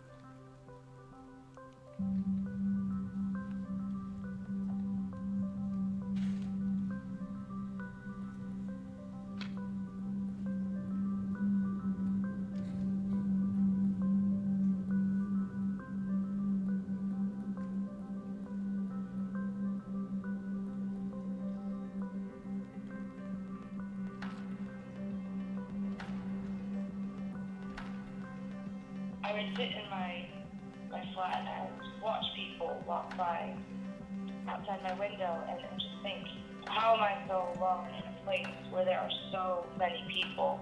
Such a vibrant, bursting city full of people, but I feel so lonely. Like I'm the only person who's not with anyone. The evenings are the hardest. You see people out every night, Instagram random couples and friends, and you just feel like the whole world's at a party that you weren't invited to.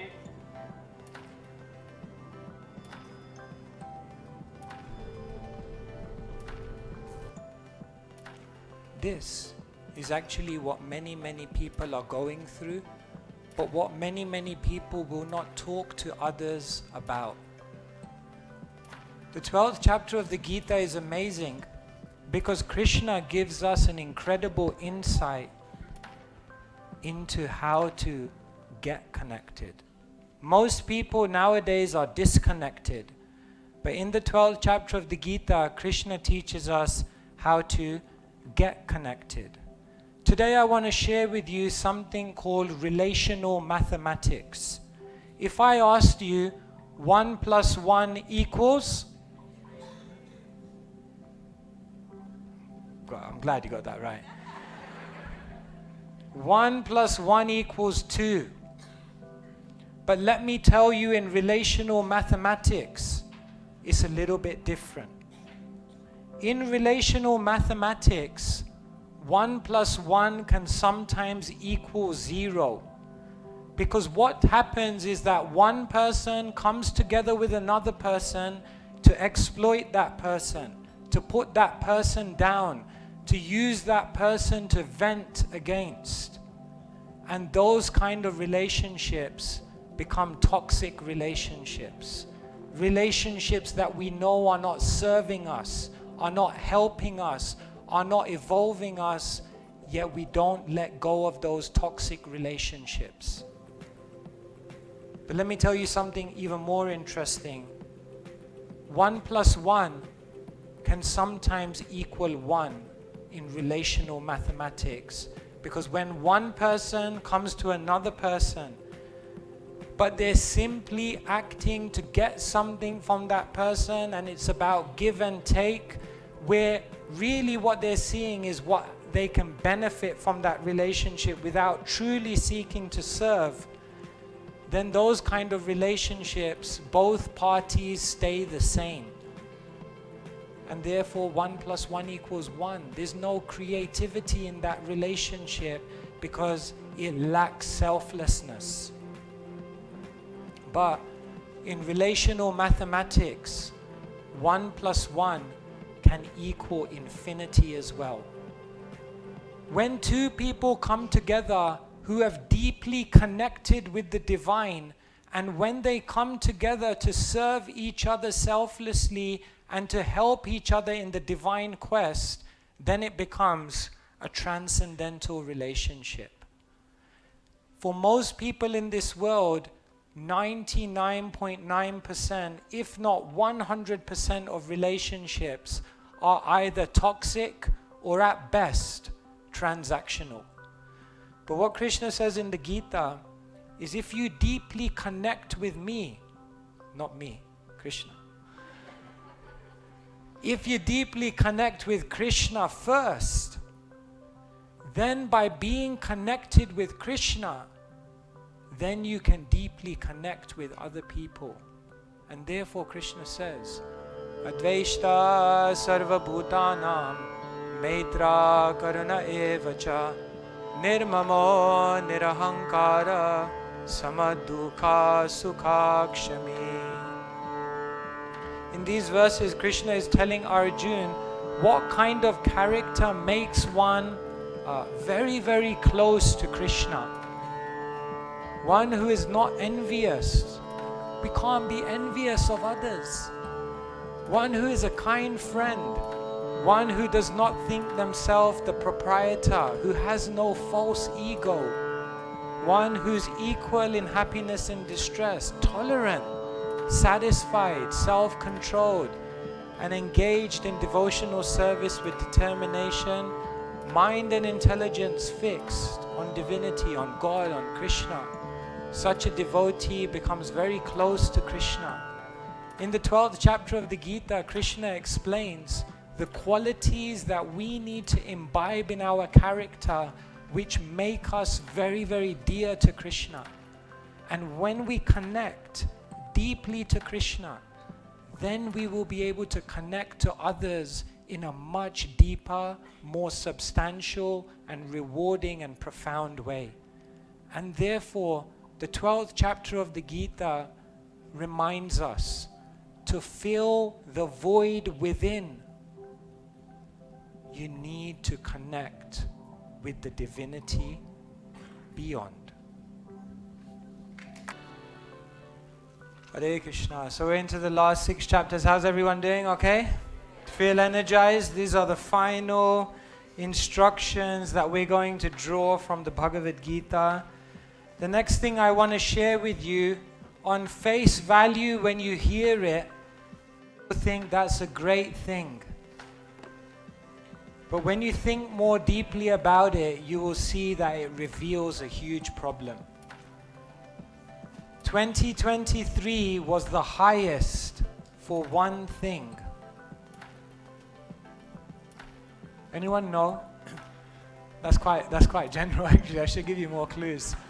The clue is that this was the highest thing, and when I tell you this was high, at face value you may think, especially living in London, this is a great thing.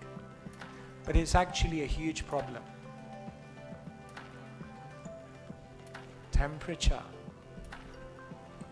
Did you know that 2023 was the hottest year on record? Now you're thinking, that's great. I mean, I wish there was a bit of sun today as well.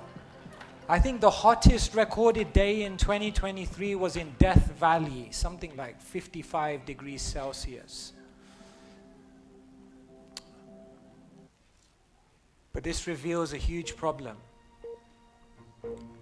There are huge environmental issues in the world we're living in today, and more groups are being active to address and make people aware. One of those groups is Just Stop Oil. Now, whether you agree with their tactics or not, that's a different thing. But they were very, very active in basically sharing with the world, opposing fossil fuels, and basically encouraging people to go towards more renewable sources of energy. They did direct action, civil disobedience, there were publicity stunts. Some people were happy with what they did and some people were not happy. Regardless, the point is, there is a huge environmental issue on our hands, and each one of us has a responsibility to improve the situation. This group decided to do it by blocking roads. And some people were not happy with that.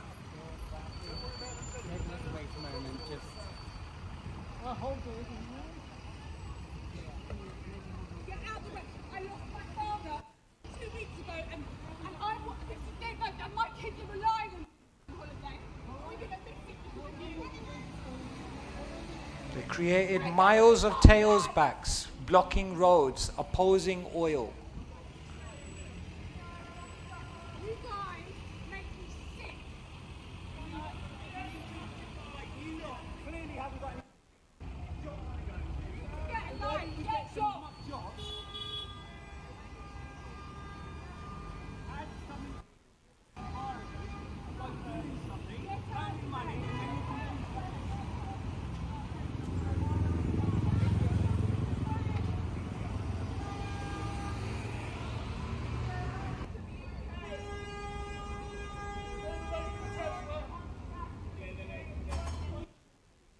So what does this all mean? In the Bhagavad-gita, Krishna is basically teaching us that just as we have the tendency to forget God, just as we have the tendency to ignore divinity, we also have the tendency to ignore God and divinity, who is the source of this beautiful earth which nourishes us. In Vedic teaching, it is explained that there are 7 mothers. We know of our biological mother, But according to Vedic teachings, Earth, Bhumi, Mother Earth, is also one of our mothers, because she nourishes us, she protects us, she provides shelter, and she basically gives us everything we need on this journey of life. Yet how ungrateful we can be in how we then reciprocate with the kindness of Mother Earth through exploiting and engaging resources in a wasteful way.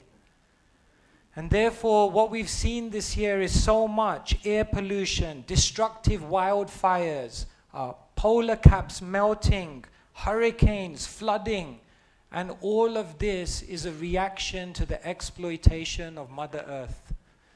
And what Krishna explains in the Bhagavad-gita, and especially the 13th chapter, is he explains that this nature is his divine energy. Here is what Krishna says to Arjun.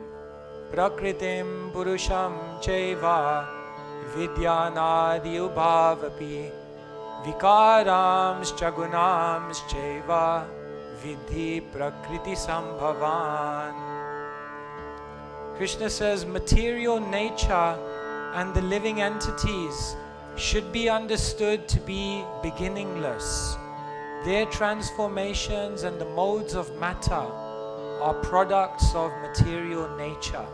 So what Krishna is saying is, just as we come from God, the living entities, we would think twice about exploiting another living being. But Krishna says, just as you would never exploit another living being, you should not exploit material nature, because both are beginningless, both are of divine origin. And if you depersonalize nature, if you objectify nature, then what will happen is at the very next step, you'll begin to exploit nature. And therefore, our teachers always remind us that we have to be very, very sensitive in terms of how we're reciprocating with the love of Mother Nature. One time, Srila Prabhupada was walking in a temple, and he stopped and he looked at the devotees and he said, I am seeing, but you are not seeing. So everyone was thinking, like, what is Srila Prabhupada seeing? Maybe it's Krishna in his four-handed form, or maybe it's some mystical vision of the spiritual world, or maybe he's seeing Krishna play the flute. And then Srila Prabhupada said, there's nobody in that room and someone has left the light on. Prabhupada was saying, why are you misusing the resources of Mother Nature, which are so kindly and selflessly being given to you? And therefore, what we're seeing in the world is that with the rise of atheism and with the rise of this notion that there is nothing divine, that there is no spirit, and everything is just matter, at the very next step, what you see people will do is they'll just exploit nature. And therefore, in the 13th chapter of the Gita, Krishna tells us, if we think everything is matter, then at the very next thing, we'll think nothing matters. As soon as you take divinity out of nature, then you will begin to exploit nature, and that is the basic problem of the world that we're living in. There is some good news coming. Just wait. Not quite yet, but it's coming. There's a type of crime in this world which costs the world $5 trillion every single year. Do you know what kind of type of crime I'm talking about?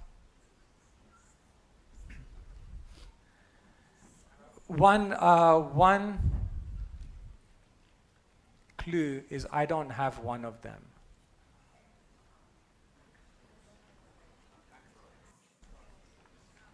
Yes. White collar crime. White collar crime means crime which doesn't seem to be aggressive or harmful towards any particular individual,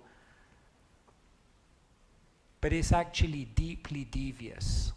White collar crime means things like corruption, fraud, money laundering, and so on and so forth.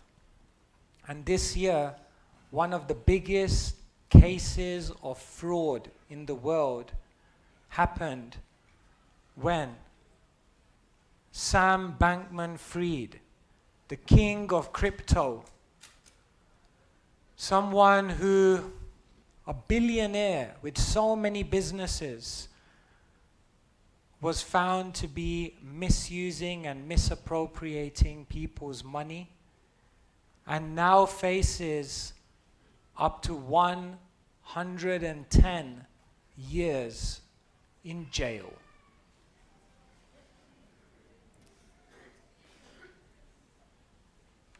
The fraud that he done was one of the biggest frauds in American history. And you want to know how old Sam Bankman-Fried is? 31 years old.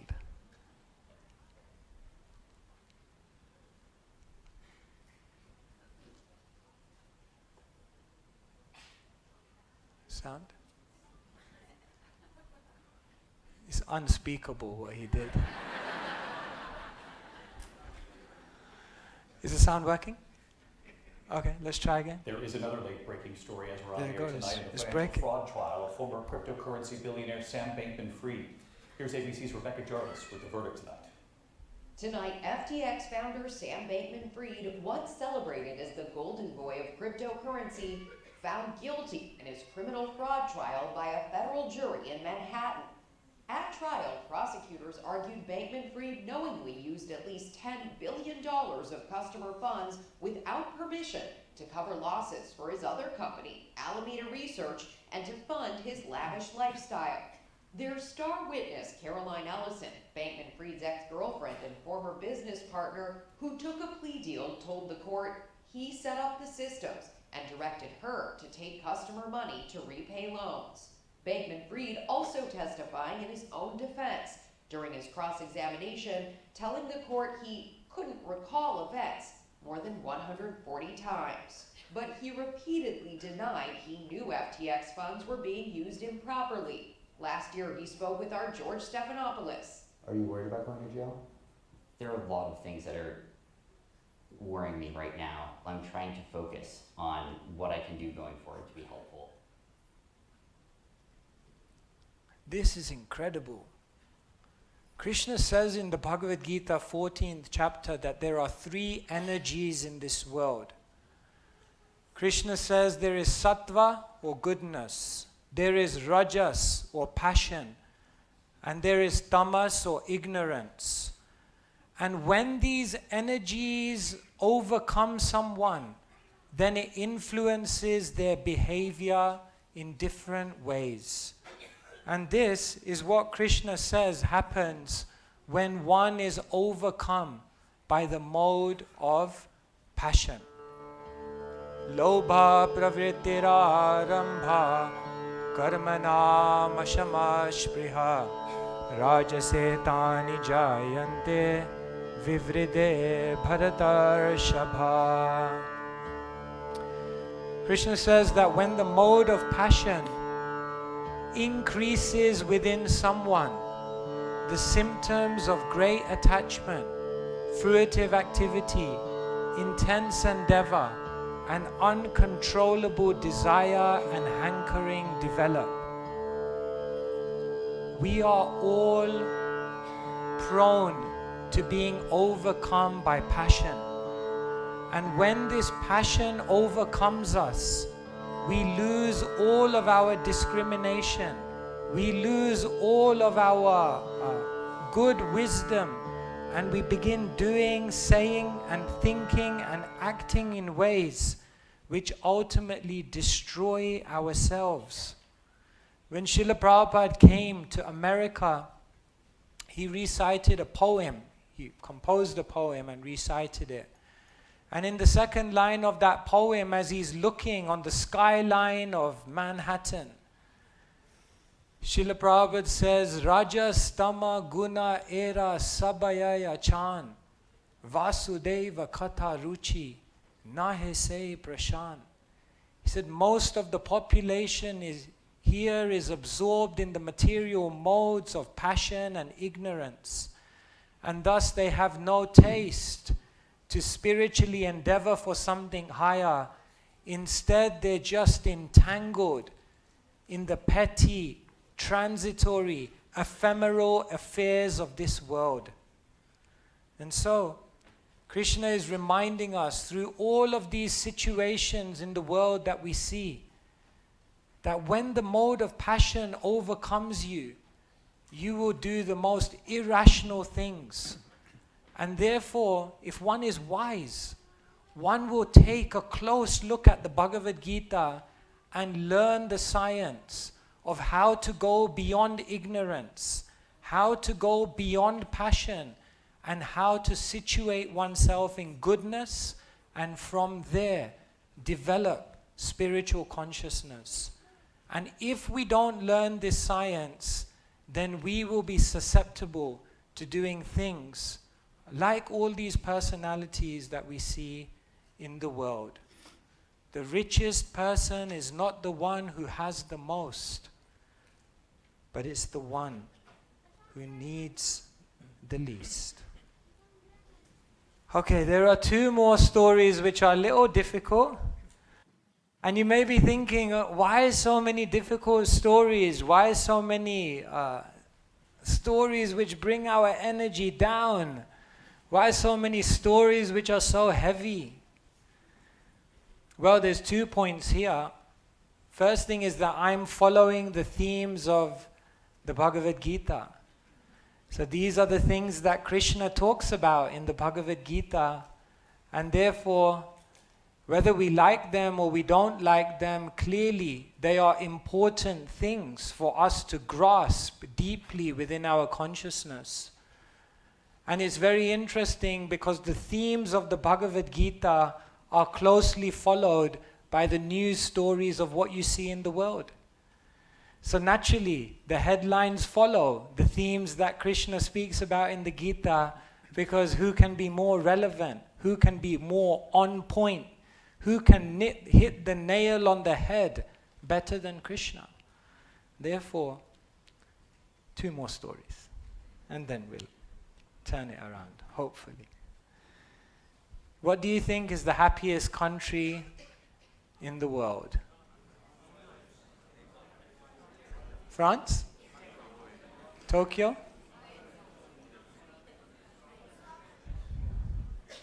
The happiest country in the world. Every March, on the 20th of March, a World Happiness Survey is released every single year. And that happiness survey is conducted by the UN Sustainable Development Solutions Network. I got that from Wikipedia. And they look at 6 things. If there is a country which has social support, if there is a country in which there is good income, health, freedom, generosity, and absence of corruption, those are the 6 indexes which they use to measure which is the happiest country in the world. And for 6 years straight, the same country has emerged as the happiest country in the world. And that country is Finland. According to the World Happiness Report, Finland is the happiest country in the world. They rank all of the countries all the way down the list. And in a minute I'm going to show you the list.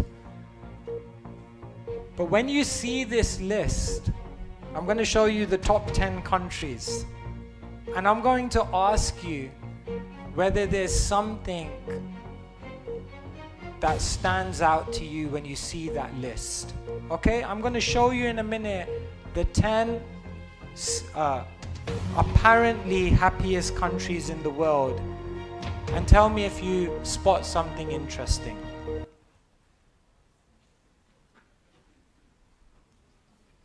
Spot anything interesting here in the top 10? These are the 10 happiest places in the world to live.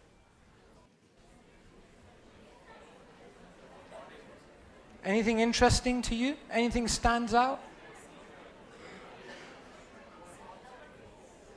Put up your hand and the number of fingers, not like one, as Radha Govinda got. But tell me which number on this list is interesting for you. 4. This is interesting, isn't it? This was in March 2023. Israel was ranked the 4th happiest place in the world to live. And 7 months later, in October, what happens when paramilitary wings of Hamas launch military attacks on Israel? The 4th happiest, so-called happiest country in the world to live in is reduced to this. This is supposedly the happiest country, the 4th happiest country in the world. This is what goes on. I'm sorry to be the bearer of bad news, but this is reality. Happiness in this world is so fleeting. Situations are so temporary. And what Krishna explains in the 15th chapter of the Bhagavad-gita is that this world is a reflection. It's a reflection, a perverted reflection of the eternal reality that we're meant to be situated in. That beautiful reality is the spiritual world, where every step is a dance, where every word is a song. Can you imagine if every step is a dance in the spiritual world? Imagine what dancing in the spiritual world is like. And imagine if every word in the spiritual world is a song. Imagine what singing is like. But now, where are we? We are in the reflection, the perverted reflection. The Dukhalayam Ashashvatam, as Krishna explained, the forest of material enjoyment, so-called enjoyment, the forest of so-called material happiness. Therefore, Krishna explains to us, Mamevamsho jivaloke jivabhuta sanatana manasastandriyani prakriti stani karshati. Please let us think deeply about this. Krishna says, the living entities in the conditioned world are my eternal fragmental parts. But because they're living in this world, because they're surrounded by this energy, they're struggling very, very hard with the 6 senses, which include the mind.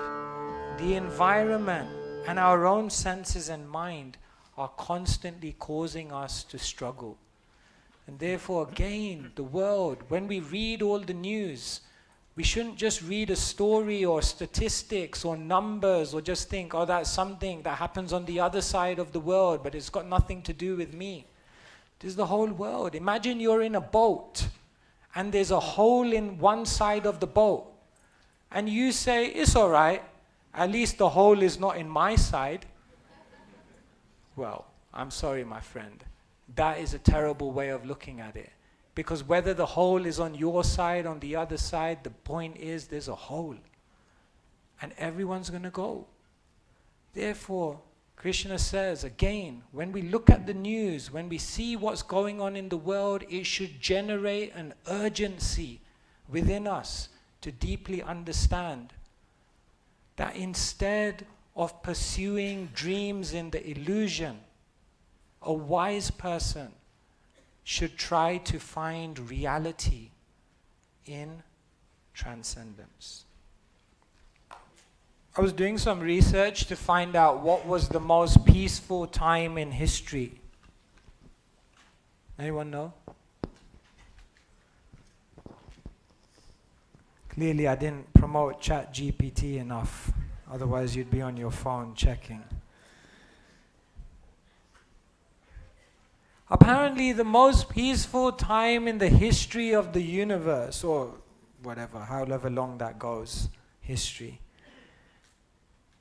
was 27 BC, Pax Romana, the time of the Roman Empire. It said that at that time there were the least amount of wars and strife and difficulties and conflicts and friction. But practically they say, for the last 2,000 years, there has not been 1 year without an armed conflict between two groups of people. 2023 was very, very significant because of something called the Doomsday Clock. Does anyone know what the Doomsday Clock is? A clue is it's connected to Oppenheimer, who we talked about in the 11th chapter. Because basically what happened is when they created nuclear weapons in the 40s, then Einstein, amongst others, decided to create something called the Doomsday Clock. And the idea was every year they would adjust the clock. And if the clock would ever reach midnight, then it would signify global meltdown, the end of the world. And what they would use every year is look at all the different things going on in the world and see how volatile the world is. And if the world would be more volatile, then they would move the clock further towards midnight. So in 1940s, they set the clock at 7 minutes to midnight. This year, the clock was reset. And you want to know what the clock says on the Doomsday Clock in 2023? 90 seconds to midnight. This is basically the closest that the earth has been to midnight.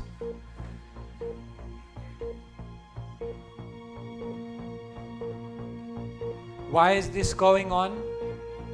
Primarily because of the invasion of Ukraine by Russia and the threat that some of these countries will begin to use their nuclear warheads against each other. Now more and more countries around the world are developing nuclear weapons. And there is a great threat that if one of them uses, then the others in retaliation will also use. And perhaps that could signify destruction on a mass level. Atomic scientists have reset the so-called doomsday clock to 90 seconds to midnight, meaning they think the world is closer to ending than ever before. But what is the doomsday clock? It's a design the scientists use to tell the public how close they think we are to destroying the planet. Nuclear technology and climate science experts discuss the world events each year and work out where to move the clock's hands. The closer they place them to midnight, the closer they think we are to the threat of annihilation. Albert Einstein was among the scientists who created the clock in 1947. When it first started ticking, it sat at 7 minutes to midnight. But just 2 years later, when the USSR tested its first atomic bomb, the hands were moved to 3 minutes to midnight. In 1991, as the Cold War cooled down, the clock was set at its furthest time from catastrophe, 17 minutes to midnight. In the years since, the clock's hands have creeped closer to midnight. In 2020, geopolitical tensions and the climate crisis pushed the hands to just 100 seconds to midnight. But now, in 2023, the panel warn that humanity's existence is at greater risk than ever before, largely as a result of Russia's invasion of Ukraine.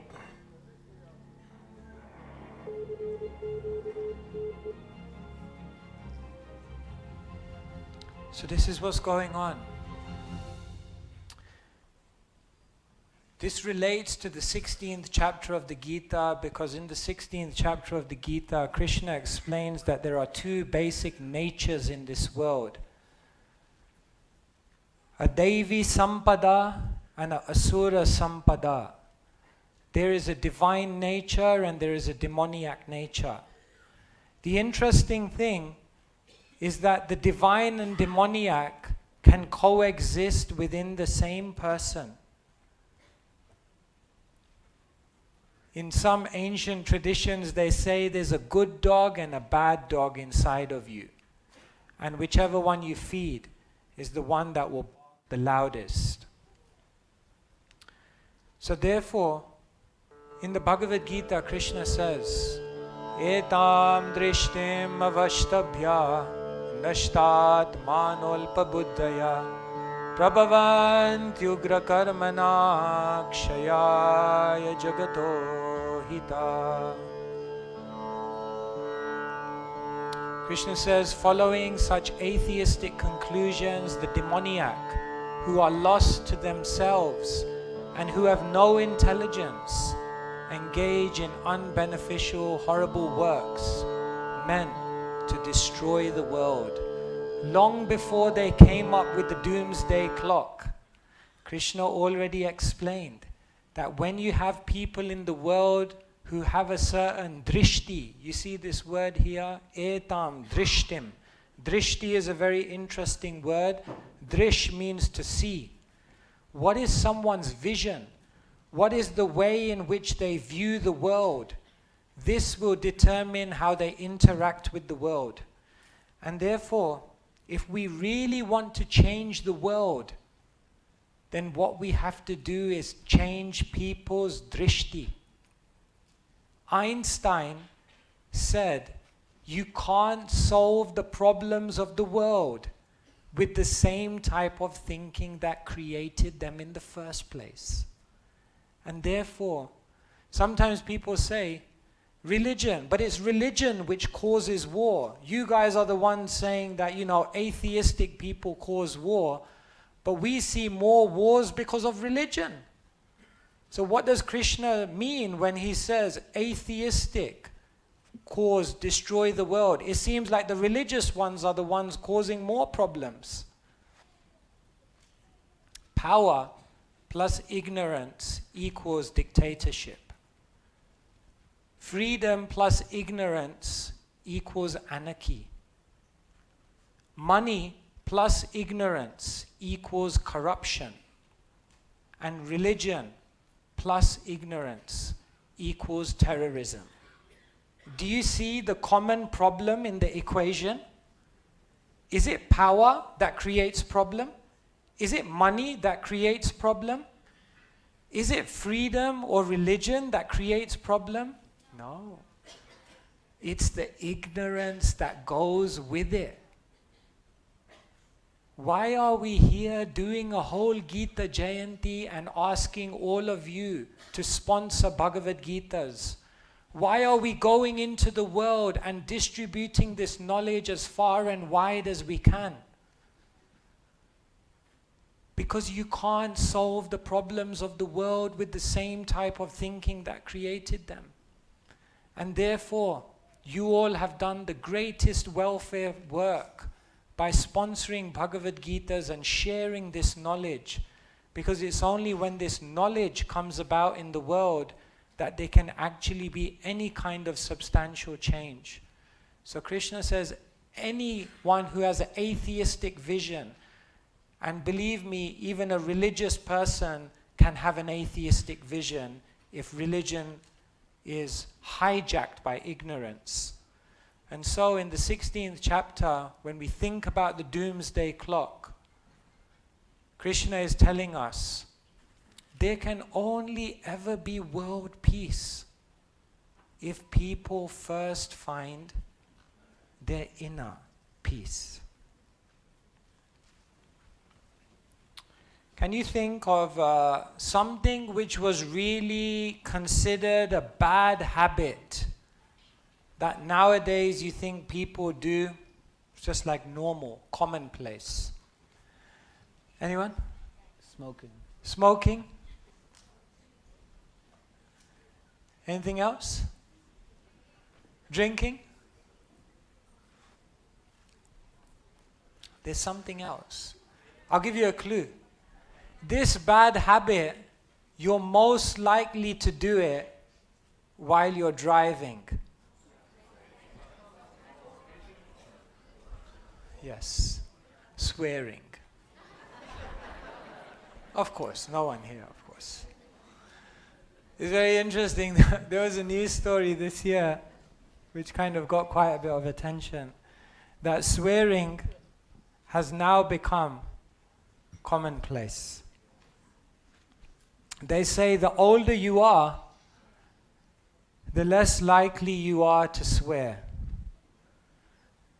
And when you're in the driver's seat, then it's the time when that swearing could come out, most likely. In the olden days, if you would swear, your mom and dad would let you know. Nowadays, moms and dads swear with their children. This year, even politicians and celebrities, we won't name any names, but even they were caught on camera swearing.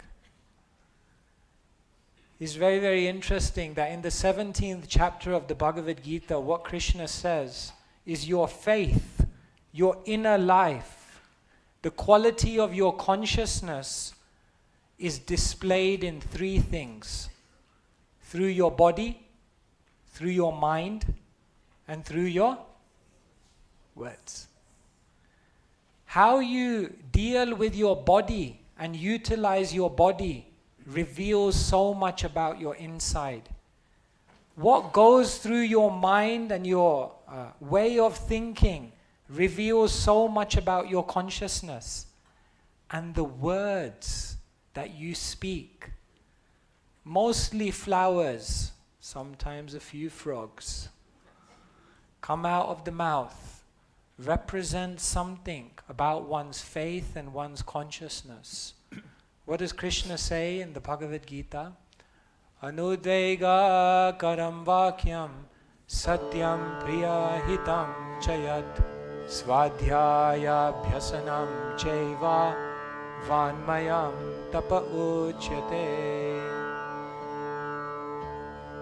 Speech must be truthful, pleasing, beneficial, and not agitating to others. And speech should be in line with spiritual wisdom. Such speech will elevate one's own consciousness, will elevate the consciousness of the person who hears, and will create an environment in which everyone can become the best version of themselves. Maybe today we can all reflect on the quality of our speech and the effect that our speech has on others. IKEA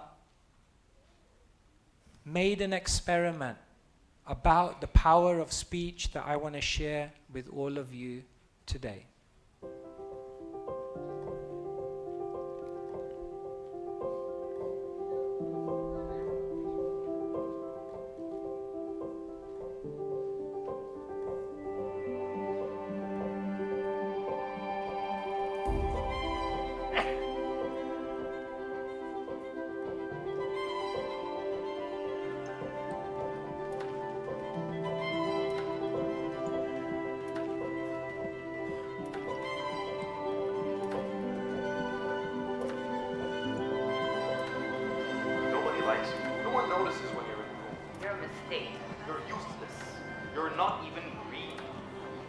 rotten.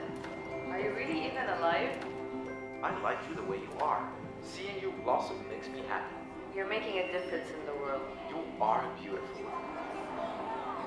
I brought them here to see the plant. I was like, a plant is getting bullied. Like, it's not normal.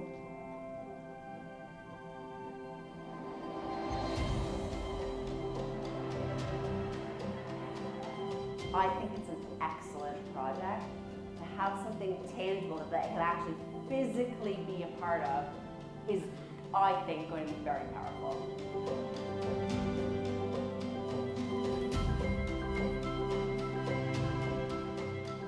As the weeks passed, I started noticing that the one that was being bullied started kind of to droop.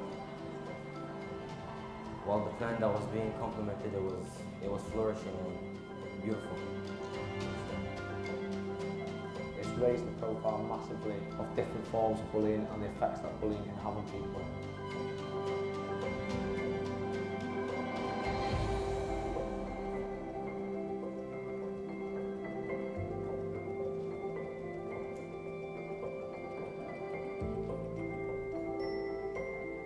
The effects of planting can definitely affect other people.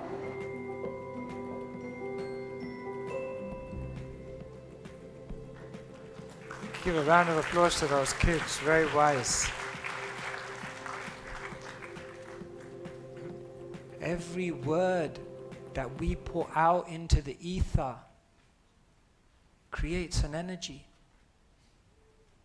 Every word that we share with someone creates an imprint in their consciousness.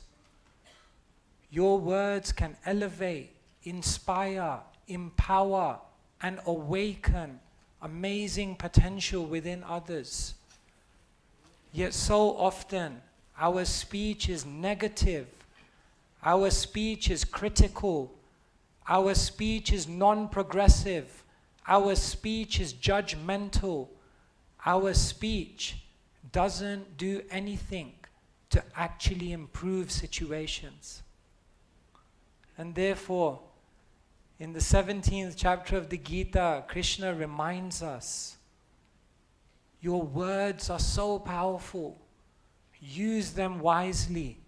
Krishna tells us, speak to give people peace of mind, not to give them a piece of your mind. Hare Krishna. So we'll now just conclude with our final reflection. Thank you for bearing with me. You deserve a medal for sitting this long and tolerating me. Please accept my apologies if I said anything which was wrong, in jest, or inaccurate. Here today I tried to do something a little bit different to show you how the wisdom of the Bhagavad-gita is breathing in our life. So what we'll do is, before we give you the final lesson, we'll just do a very quick recap. We talked about Prince Harry, and we remembered, when your eyes are full of tears, then you have the opportunity to be. We talked about India going to the moon, the South Pole, and we said, yes, along with venturing into outer space, make sure you don't forget to navigate. Yes. We talked about the political leaders who are compromised in their integrity, and we learned your life is your message. Your life is your message. AI has blown up, ChatGPT. Yes, science helps you to do things better, but spirituality helps you to do better things. Sorry, India lost. But it's okay. Krishna tells us, rather than obsessing about success, we should focus on the process. Do your best. Just try. See what happens. Attention is at an all-time low.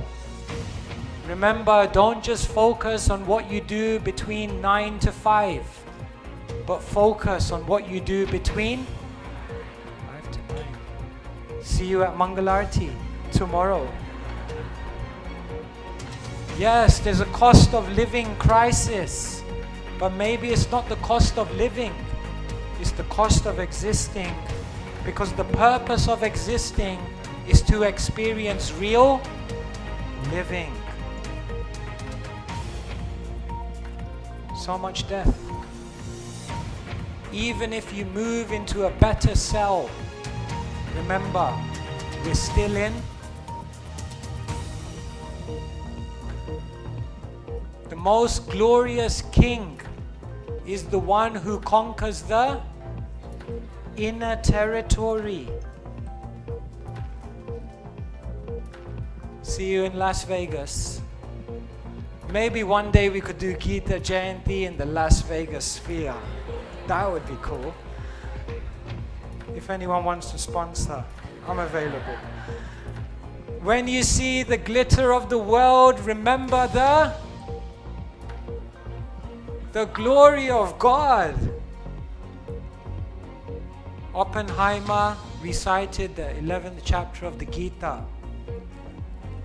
When time takes everything temporary away, then ultimately it's Krishna leaving us with everything eternal. Loneliness is there. We all experience it. But if you want to fill the void within, you have to connect with the divinity beyond.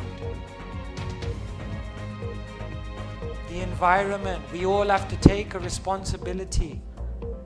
If people think everything is matter, then the next thing is they will think nothing matters.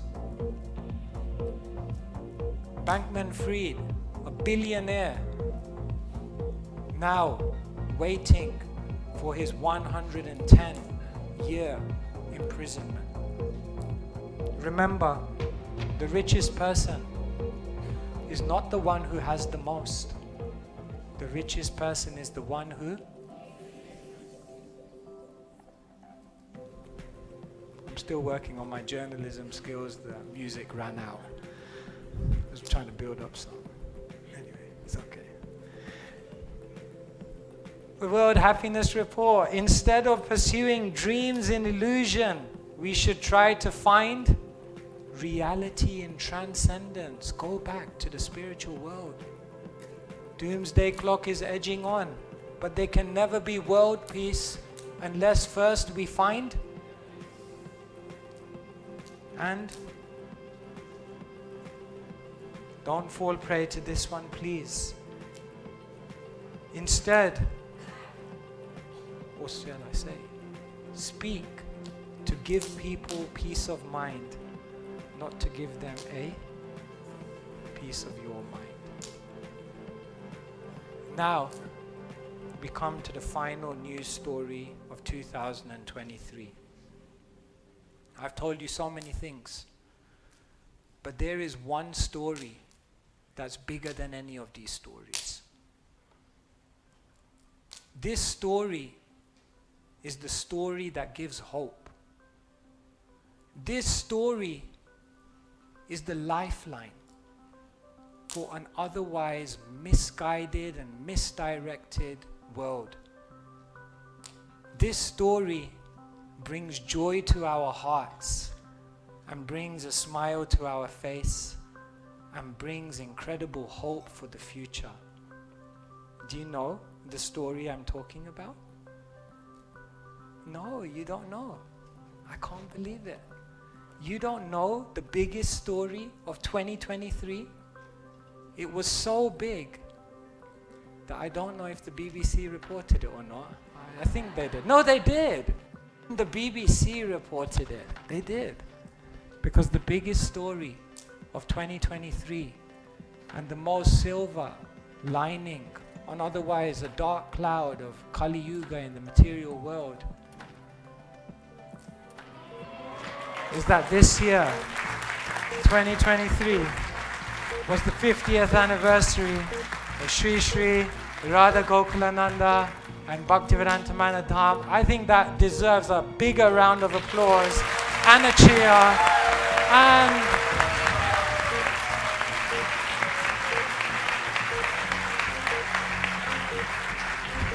more. Express your love for this place. It's amazing.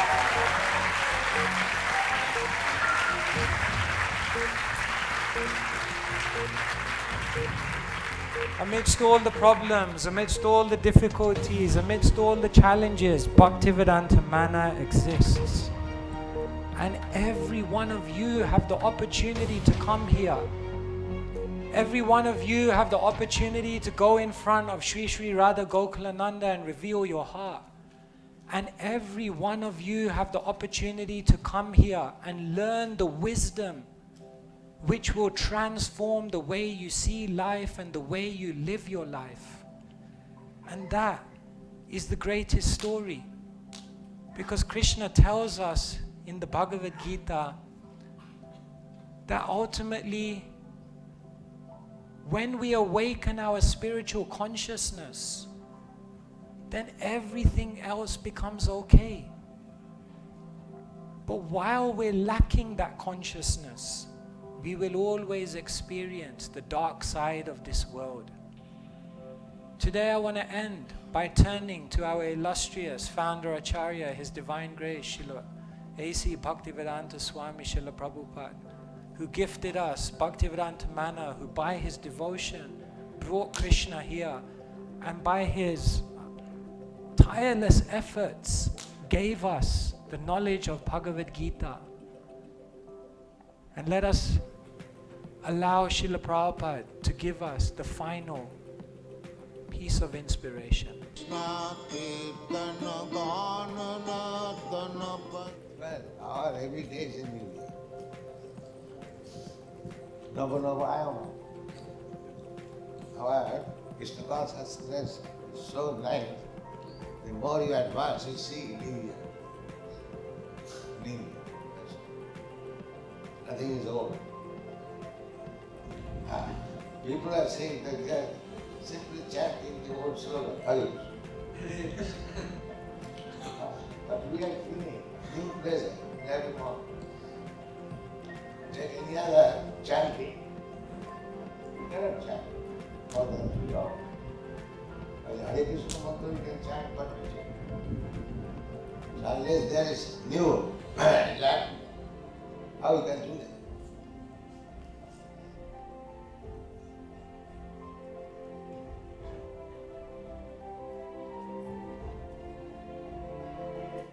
So let us chant Krishna's names.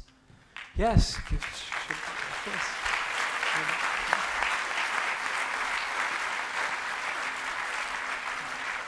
Let us chant Krishna's names. Let's take Krishna's instructions. Let's build friendship with Krishna's devotees. Let's connect with Krishna who is in our hearts. And let us remember the most important instruction that Krishna gives us in the Bhagavad-gita. Manmana bhavamad bhakto madhyaji mam namaskuru mame vaisasi satyam te pratijane priyosi me. Always think of me, become my devotee, worship me and offer your homage unto me. Thus you will come to me without fail. I promise you this, because you are my very dear friend. So with this, we conclude our words here on the Bhagavad-gita. I hope it has been enlightening for you, helpful for you. Let us learn from the past, everything that has gone on this year. Let us live in the present, take those instructions, those lessons, and just live a better life in 2024. And if we take advantage of all the spiritual wealth that we're surrounded by, then we'll not just learn from the past and live in the present, but we'll learn to awaken a love for eternity, because that love for eternity is love for Krishna and love for everyone in relation to Krishna. And that is the great gift of Bhaktivedanta Manor and Sri Sri Radha Gokulananda. Thank you very much. Hare Krishna.